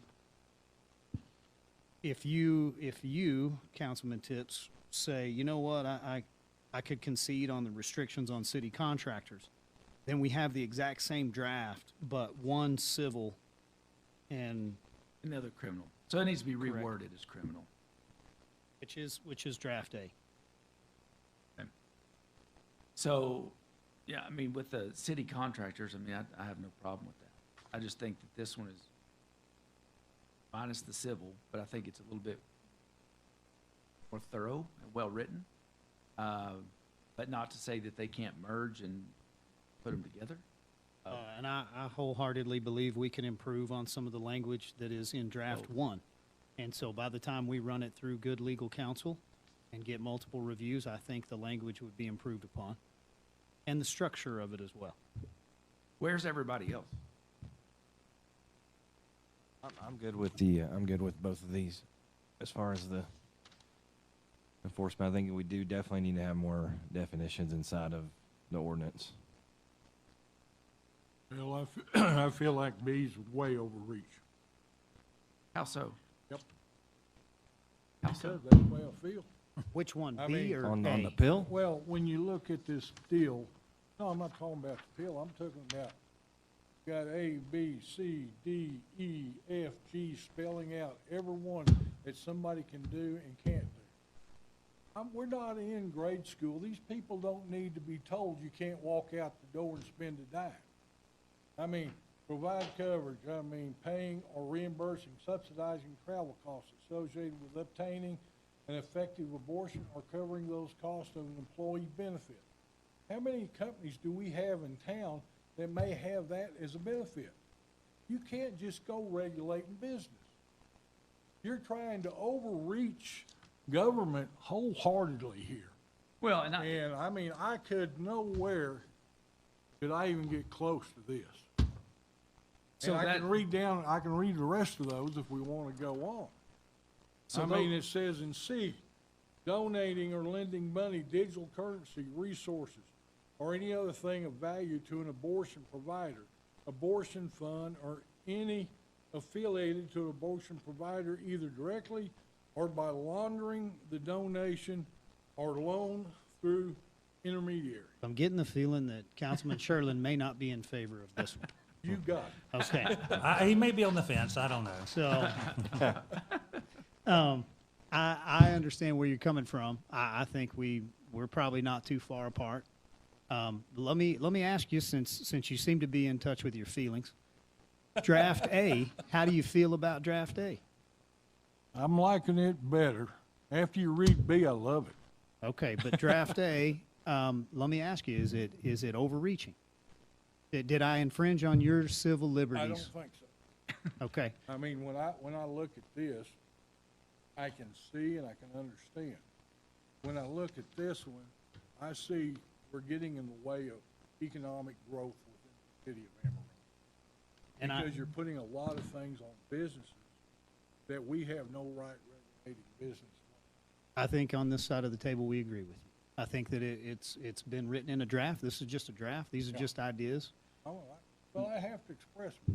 We understand. We appreciate it. So, okay, with it. well, Well, I think, I mean, for me, I get clarity with A, that I see, I mean, going back, what are we trying to accomplish here? What are we trying to do?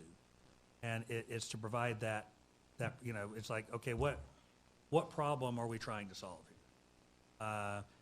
And I can see with the issue on A, those two things helping, really accomplishing, measuring, you know, being pretty clear. I don't really get an understanding of how the related restrictions are gonna help in a meaningful way what we're trying to accomplish here. And I think I'm with Tom on this, that I just, again, with A, I see a clear path on the benefit that this could have. I don't see nearly as clear on this, and I see the potential to cause more problems all the way around than solve them. So, Tom, in agreement, like Mayor asked about the restrictions on city contractors, that if we nixed that, that's the section you're reading. Yes. So if that was gone, You're talking we'd about- already, that's what we talked about Okay, before. you're talking about all of that. That section 86-12. I just want to ask everybody speaking to the microphone, we can hear you, but they can't hear you on the stream. Bad. So does that make sense? So that's what Cole had asked. It said, the city contractors section. Well, that is the section that you're, Is that that- we said, yes, we we would are in strike agreement that. on that. The Yeah. whole, That The would whole be, thing. yeah, that But would, Which takes essentially- us back to version A. Essentially, With the you're wording back with, to, discrepancy. with the definitions. and but a with the- public enforcement, not private right of action. Correct. So not a civil penalty, a penalty, okay. and no So differentiation. yeah. Right, I mean, right. We It take, makes- yeah, right. yeah, I'm good now. Okay. I mean, I'm just glad I know how you feel. oh, thank you. So- I think everybody always does. I don't beat around the bush usually. Since we've got him going, I say we take up C, because it's 18 pages.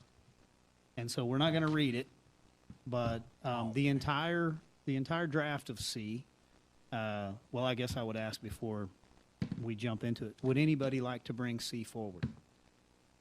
Well, I mean, now by bringing it forward, I don't know what you mean. So my concern was when we had draft A, and that's all we had, but yet we were coming here, we needed, in my opinion, we had to have ground zero somewhere. Like, to Les's point, like, where do we start? Like, what do we look at? I feel like we have to start with something, no different with this A and B, to say, okay, what do we like? What do we not like? You know, what do we, like you've already brought up, if we have in A or B, you know, they're addressing the same issues, the same two issues, the drugs and the disposal. So I think with C, we've got to look at it and go, okay, so what gives you heartburn? What doesn't give you heartburn? What do you like? What do you not like? Tom doesn't like, you know, overreach for sure. So if there's any overreach, you know, he doesn't like that. That's the reason, is I thought, well, we're having a work session, and again, we've engaged with the public, we've talked and emailed and This is had what we meetings. talked about more of Ish. than Yeah. anything else. Yes, and so I thought, well, gosh, if we don't have this to put forth and look at, then we're subject to just continue to do what we've been doing, and I did not want to do that. Correct. It's a I good mean- reference point. I would rather go with an A than going back to this one. Well, You what? say again, Kraft. So draft C is 18 pages. It is much more definitive, I think, in the way in which it spells out certain things. So maybe we need to queue up our draft A a little bit more, like Councilman Tips is saying. Let's define our terms a little bit better, right? But essentially, if you boil draft C down, the entire thing is a private right of action. And then there's no restriction to who gets standing to sue anyone, right? And so, in the way in which you're seeking to do the same thing, you know, human trafficking is the additional one here, which was defined as abortion trafficking previously.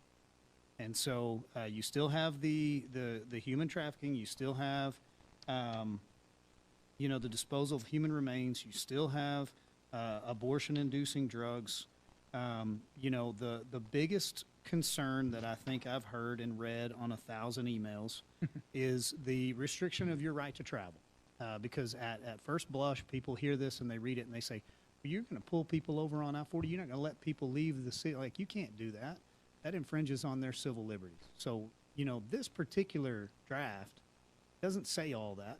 What it says is after you travel and after you've done anything that you were going to carry out of your own will and volition, then anyone can sue you based on standing, based on this being on our books as an ordinance, right?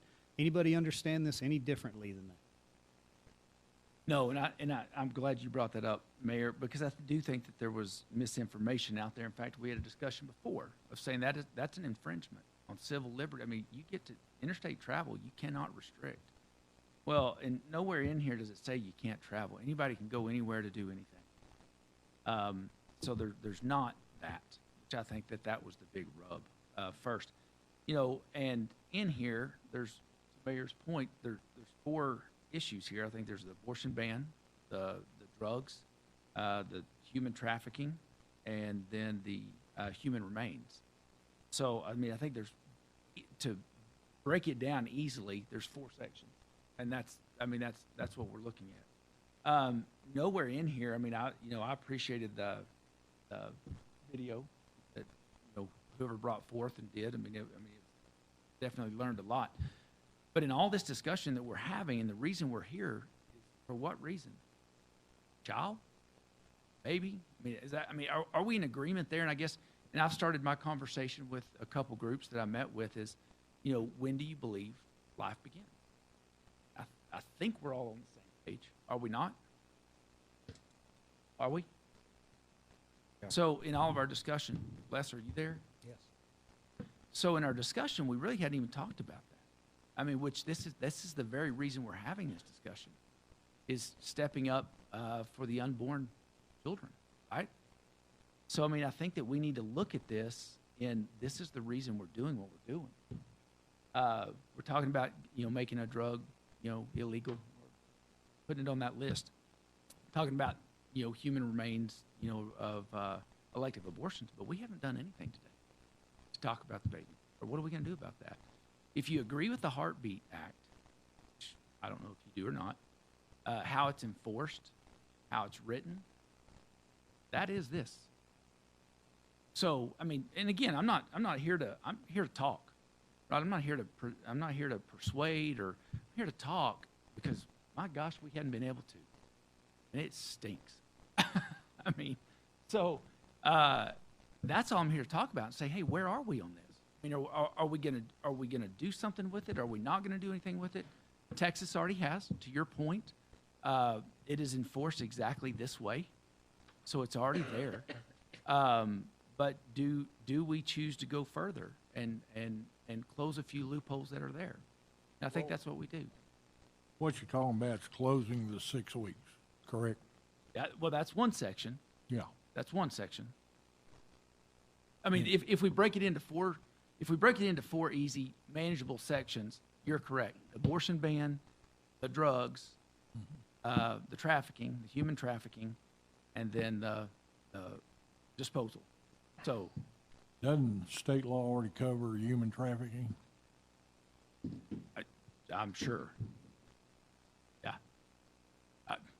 I mean, tell me. What I hate to do is make law upon law upon law. I mean, Agreed. it's just like here in Amarillo today. We got a lot of ordinances, and there's a lot of ordinances we don't enforce. Correct? I mean, we got more ordinances on the books that somebody, I don't know who, decided we don't need to enforce those. Now, I would like to see us go through and clean up all these ordinances that we got on the books that don't apply to anything. But here we are trying to make another ordinance, putting another thing out here. If we put something out there, I want it to be something that's going to be epic. I want something that's going to last the stand of time. I don't want to put something out there that the next council comes in here and says, oh, we ain't going to follow that one anymore.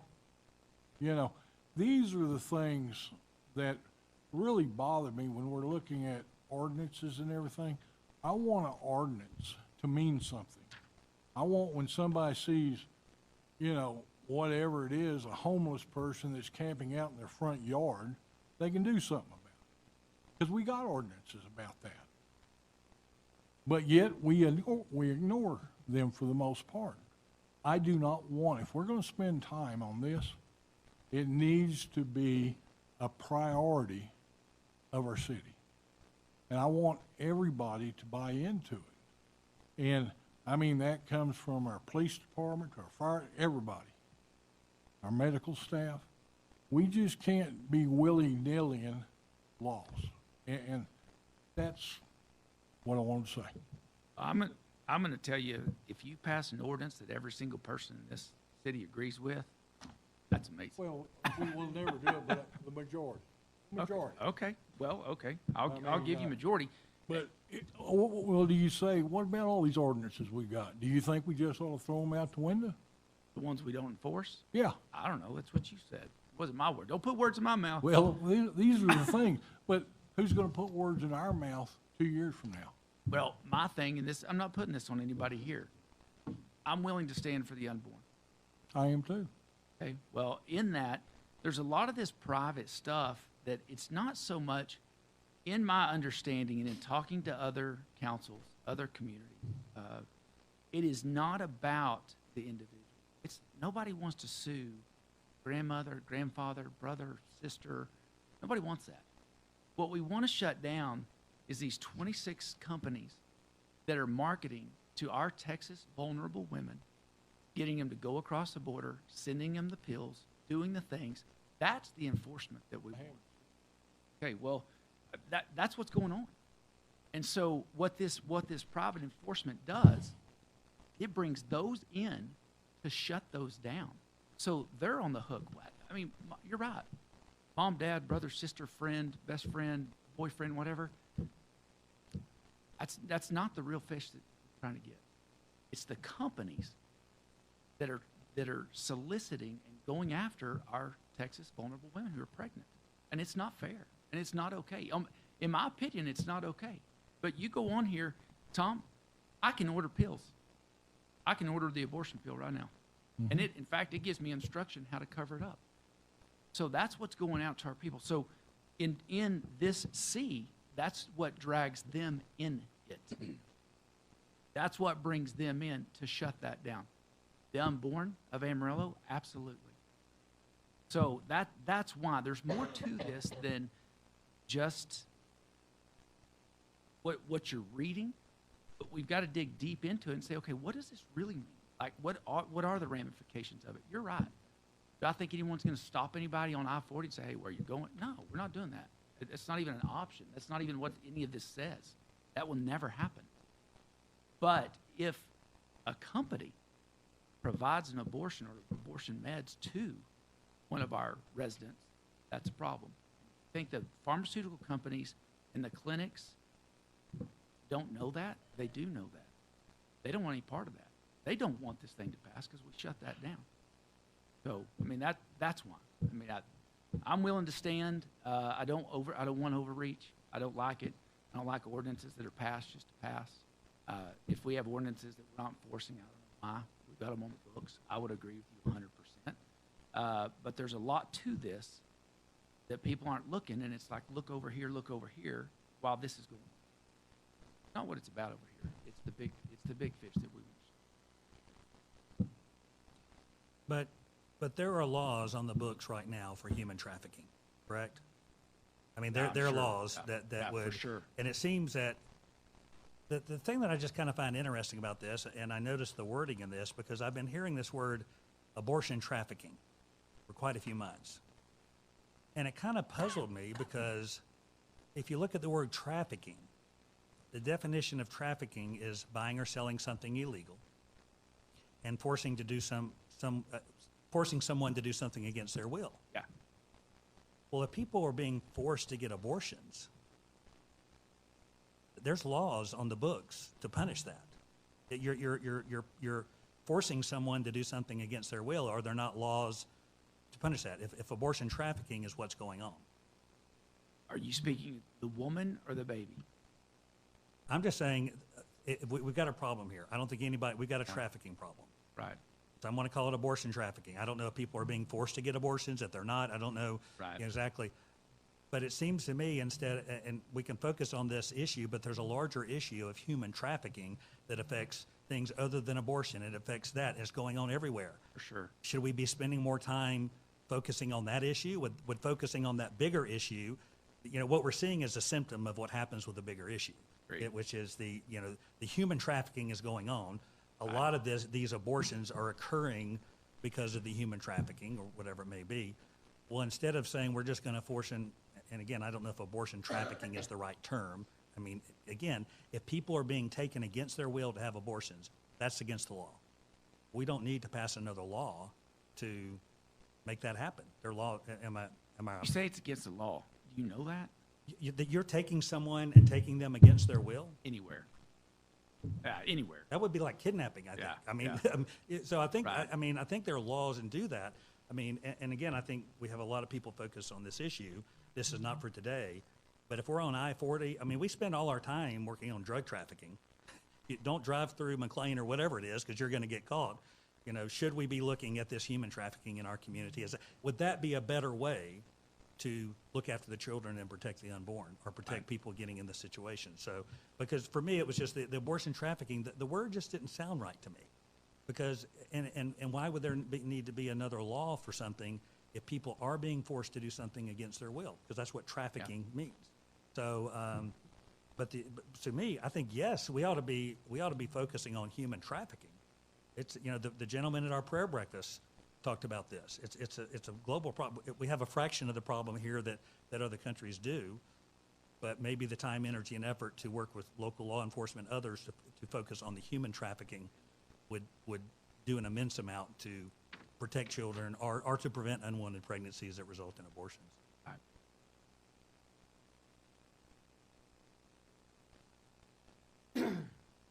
Councilman Tips, I definitely hear what you're saying. Draft A is not enough.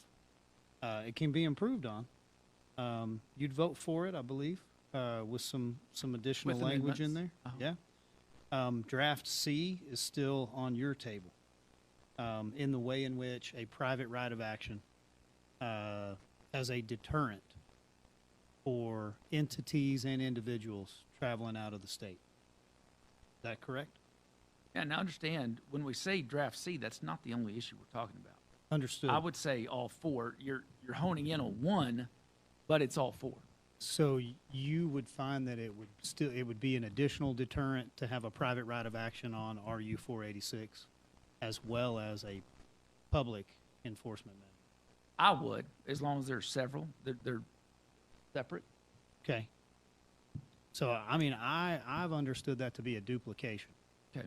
And that, even with two separate ordinances, you're running a greater risk of inconsistency in the law because you're carving out that private right of action for that drug that you're already restricting publicly. Okay. However, Which I have no, I'm not necessarily digging my heels in this. I just want this discussion. Like, I'm not saying this is the way we're doing it. I'm not throwing my papers down at Tom. well, I'm not doing that. Tom's the only one who gets to throw his papers down, just to be clear. But So- it needs to be a discussion, and to Les's point, he hadn't even had a chance. I mean, to look at this, to dig into it, to ask questions, so. Well, there may be some middle ground. Like, my biggest issue on version C as a whole is that it gives standing to people without damage. And so, in civil court, you have to have damages. Anyone can sue anybody, but to get a case heard in a civil trial, you're going to have damages. You're going to be able to show, here's how I was harmed by this individual. Would council consider restricting the standing to immediate family? So if I'm the father of the pregnant mom, and an entity drives her to carry this out of her own will, right? But with my damage of my grandson, I'll never see, or my granddaughter. Do I have standing in a private right of action? Could you put that on the books, and would I have damages? I think you would. What I don't like is the unintended consequences of anyone that qualifies to file suit against anyone based on an ordinance here. Now, it hadn't happened yet, right? But I'm also thinking about those entities that are helping women, getting entangled in multiple lawsuits based on the fact that you have an ordinance now that this entity resides in that city, and we're going to sue that entity over and over and over again based on discussions you've had with multiple women. And so I think that that's an unintended consequence that you could limit by restricting it to immediate family only. And then I would not want to consider and would potentially like abstain from a vote on anything that duplicates. So I don't see the benefit in going through all that we're going through to have draft A on the books and then turning right around and passing something that says everything all again plus additional items all in a private right of action. I mean, why did you do, why would we feel that draft A is needed? You know, if we want to move on C because we don't think it limits liberty and it doesn't have unintentional consequences, then we just move on it. But you have public enforcement of AIDS. They're totally different animals. You have a penalty. It's totally different. They're totally different animals that are going after the same cause. So what we're saying is we have a legitimate concern with RU 486 and the health and well-being of the people that take it if it's not prescribed and it's not appropriate. So you're going to penalize it in a public fashion, right, with your municipality. Then you're turning right back around and you're writing it out as a civil offense from one individual to the next. I just don't see the benefit in it. Much like human trafficking, I wouldn't put up a private right of action for you to sue somebody that traffics an individual against their will. Like we should put that person in prison. We should catch that individual and put them in prison for kidnapping. Why would we hear that in civil trial? I'm not saying that this is not very ingenious in the way in which it's been written to prevent lawsuits from coming against it. And I think pre-Roe v. Wade, it had a lot of different benefits. I'm just saying we're taking an action here on version A. And if we could not duplicate enforcement and restrict standing, I would entertain it. So your main objection to the C is the duplication. That's like you said, you would abstain from a vote simply due to the duplication. It's inconsistent, I believe, in the way in which we're trying to create ordinances or put laws on the books. And that's inconsistent. The other thing is it's not restrictive enough for me in standing. It's too open-ended, and I think it can be abused in the future. So, Mayor, on the open-ended portion, you're saying that if you restricted it to close family members, it'd be worth looking at. I just can't get out of my head. I mean, honestly, the thing I'm looking at when I'm looking at C is, I mean, those are children that are being taken across state lines and aborted. Like, I do have an issue with that. I mean, we have to do something. We have to stand up for those children. I think this is one we need to spend our time on and see if we're going to move forward with on the trafficking piece. Okay, so I hear you clearly, but I don't know that I understood whether you agreed or disagreed on the restriction of immediate family. So you're saying limit it to immediate family, because like you brought up the fact of damages. Mm-hmm. Like, because they suffer damages. Correct. That you limit it, that those can be the only ones that could sue. That's right.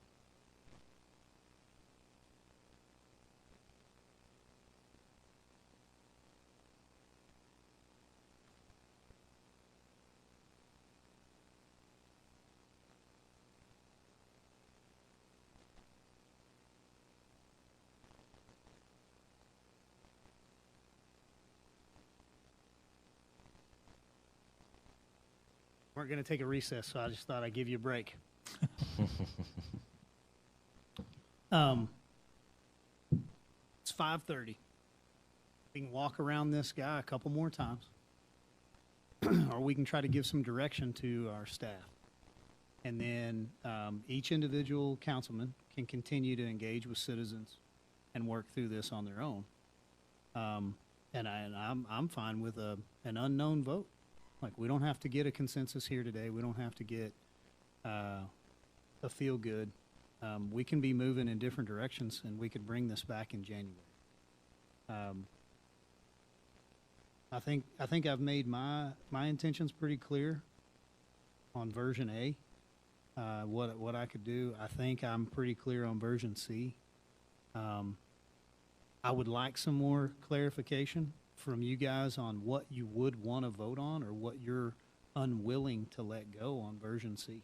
Or if there's something you say I would vote against it, I'd like to know. Well, I'm going to go back to the benefit of having both.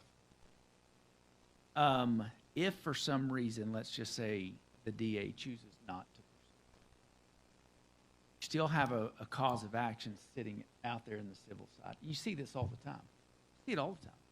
I mean, even in murder cases, right? You still have that civil cause of action there. That is why, or one reason that I would say, you know, and I get what you're saying is the inconsistency, the duplication, but if they match, not inconsistent, right? If those two pieces match, they're not inconsistent, and then you have both. So, I mean, I don't think that's a bad thing. And I mean, to Josh's point, I mean, again, Brian, what do you think about the two different pieces? Public enforcement on one and private enforcement on the other, as far as us as a city? Well, generally speaking, I would say that you already have a private cause of action out of 171. And I think that that's the one you should take your lead from, related to abortions. But that's just my opinion now. I haven't seen C and haven't read it. So if you wanted to bring it back at a later time and I could read it, then I could give you an opinion on that.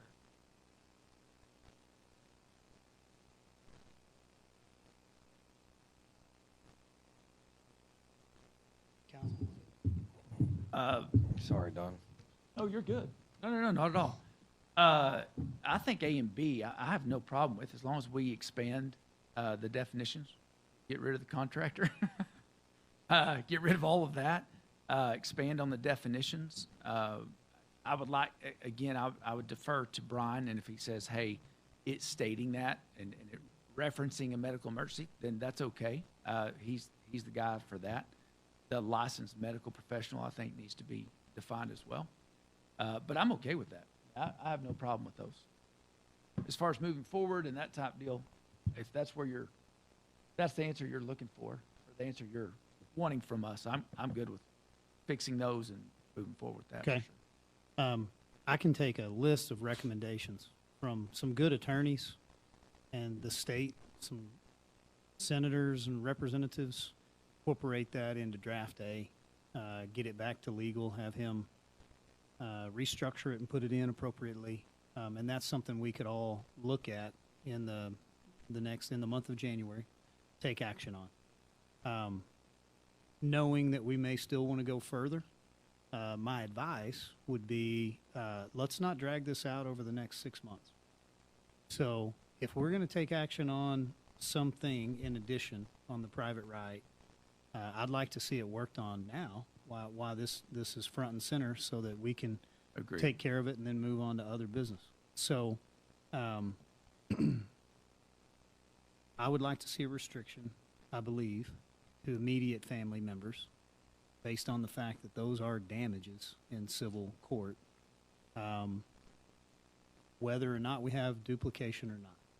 But then we as a council just understand, not if this gets challenged, but when it gets challenged, how many potential defenses did you give the other side? So let's just be cognizant of trying to limit the size of that target.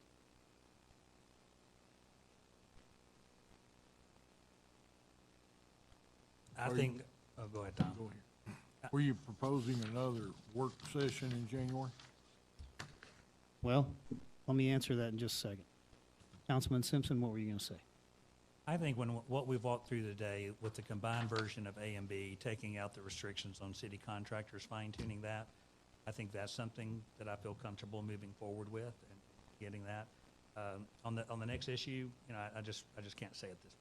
I mean, it's not something that I would sit here and say, wow, I'm going to lobby for it. There's enough people that want us to consider that and draft something to look at. But again, I think we've accomplished something version A. Okay. And I'd be willing to look at the other, but I have questions about that as well. Councilman Sherlin, I don't think another work session is needed. And here's why. I think that individually we can work on these. We can bring forward a draft. You're going to get an opportunity to read it prior to the meeting that we would have to take action on it. And then you're going to have 2 votes on it. You'll have your first and your second reading. I don't know that hearing everybody discuss it and talk through it any more than just what you're going to do on the dais is going to benefit us in the way that we're trying to move in that direction. Now, saying that, I think this council can be trusted to table an item that if it wasn't fine-tuned enough, without throwing it away and voting against it, we could send it back, let it get worked on further. But you'd get another opportunity. You get 2 more opportunities to discuss it without a future work session. Now, that being said, man, I work with you guys. So anybody that would like another work session, if you guys want it, I'm happy to give you my time and put it on the books.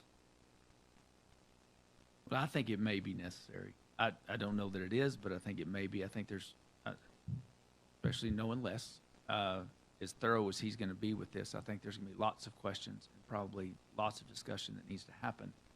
Without us being able to talk, it's just possible. And if we do it on the dais, it's difficult. We will have public comment. We know that it will be long. But for us to have a conversation enough to get, I just don't know that we'll have enough. So. I believe I'm hearing 2 people and possibly a third that you'd like another work session. I think let's keep it in play. I mean, again, it's just for me, the ability to see exactly what we're considering. Because for me, in the way we work, I have not had any conversations with any of you about this issue. Maybe you've had conversations with each other because you can. So I've not been clued into anything of kind of what's been on the horizon, what people are looking at. So from my perspective, this is all brand new of what we're actually looking at. And so, I think I like to reserve the right to see, but again, it goes back to, if you're going to give me something on a Friday and we're going to look at it on a Tuesday, I think we just need a little bit more time to see, okay, exactly what, and I don't want to draw this out any further, but I do think for myself and for the public, I think we need to say, okay, here's the framework of what we are considering, and being able to have that, so it just gives you a time to be able to say, okay, here are the things that I'm trying to explore, kind of run the traps on. Yeah, I'm not knocking it out either. Is this something that we can work through staff in the meantime as well, between each other?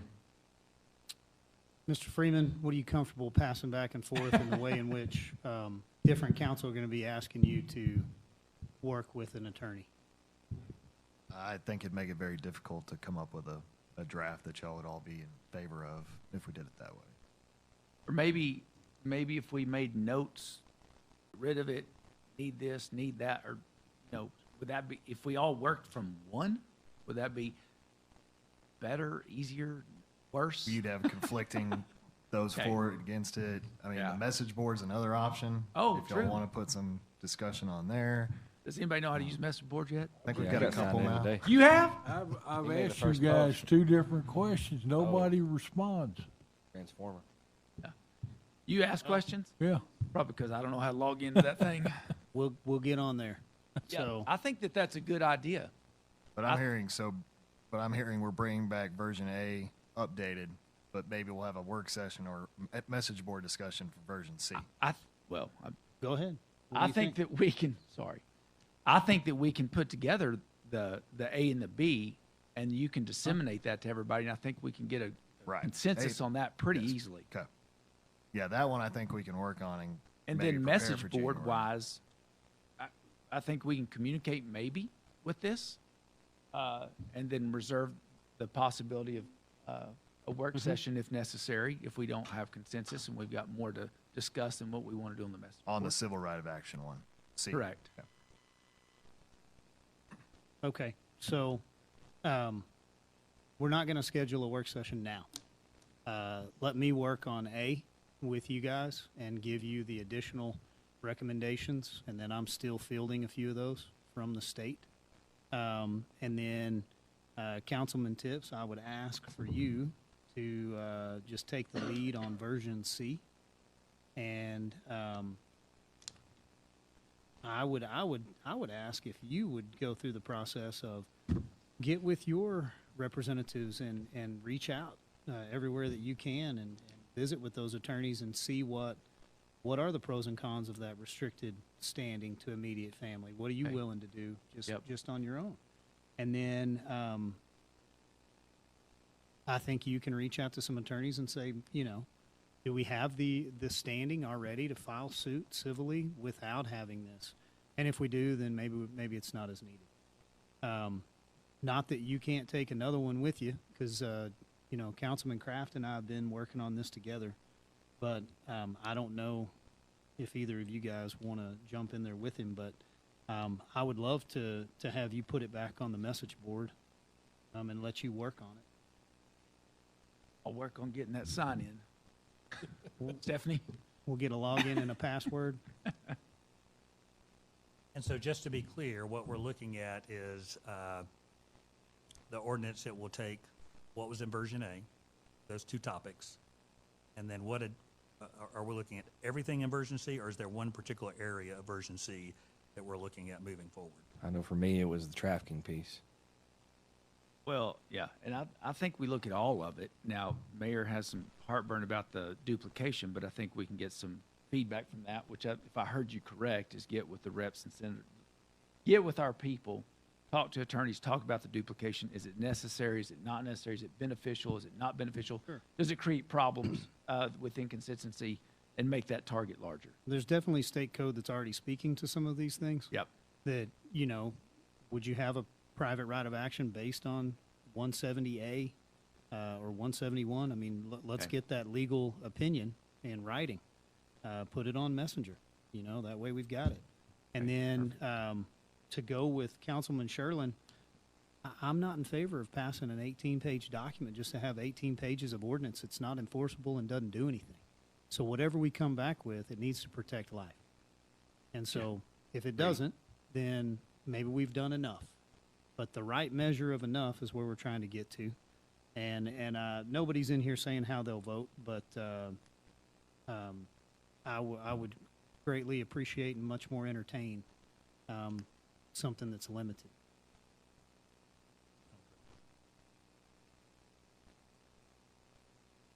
Any further discussion on this guy? So to Councilman Simpson, the A and the B, we're going to, I think they say basically the same thing. One of them expands a little bit more than the other, and I think we change or include a definition here or there, and I think that puts us there. Correct? Did I hear that correct? Yes, sir. I don't. Okay. I think I've got a good direction on version 8. So will that be something that Andrew gets? He gets to us and says, hey, good with this, and then we let him know? Yeah, we can put it on Yeah. Messenger as well. Yeah, once it's drafted and ready, we can put it out there for a final review. But I think we'd plan on it the first meeting in January for potential discussion or action. Other concerns? I think when we get it on the messenger board and we can look back and forth and make comments, it's gonna be a lot easier to do this then. I mean, I'm sort of like Les, we got these things put to us. Last night, I think I got a couple of them. And, overnight, I read them quickly this morning and really didn't have time to even think about it, Between interviews, it's hard to do. Yeah. Hey, Andrea, can you explain, just so everybody knows, the message board, what its purpose is, why we're doing it, what we're able to do there, and how people can find it? Because I think people might be a little interested in it now. Yes, sir. So Stephanie will pull it up on the screen to show how to get there, but it's on the Amarillo.gov website under city. It'll basically, the forum was allowed in state law as an exception to the open meetings to allow council and staff only to post on an online message board to discuss items. So no action can be taken, but discussion can take place without violating open meetings or quorums. It has to be posted in a visible spot on the website. So you hover over City Hall, and then there's a drop down under City Council that says Amarillo message. Bring through message.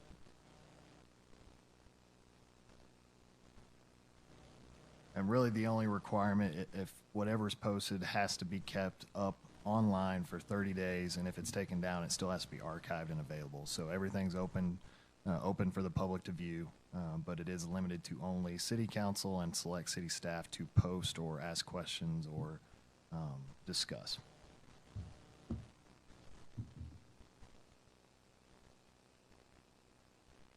Go back to the drop down.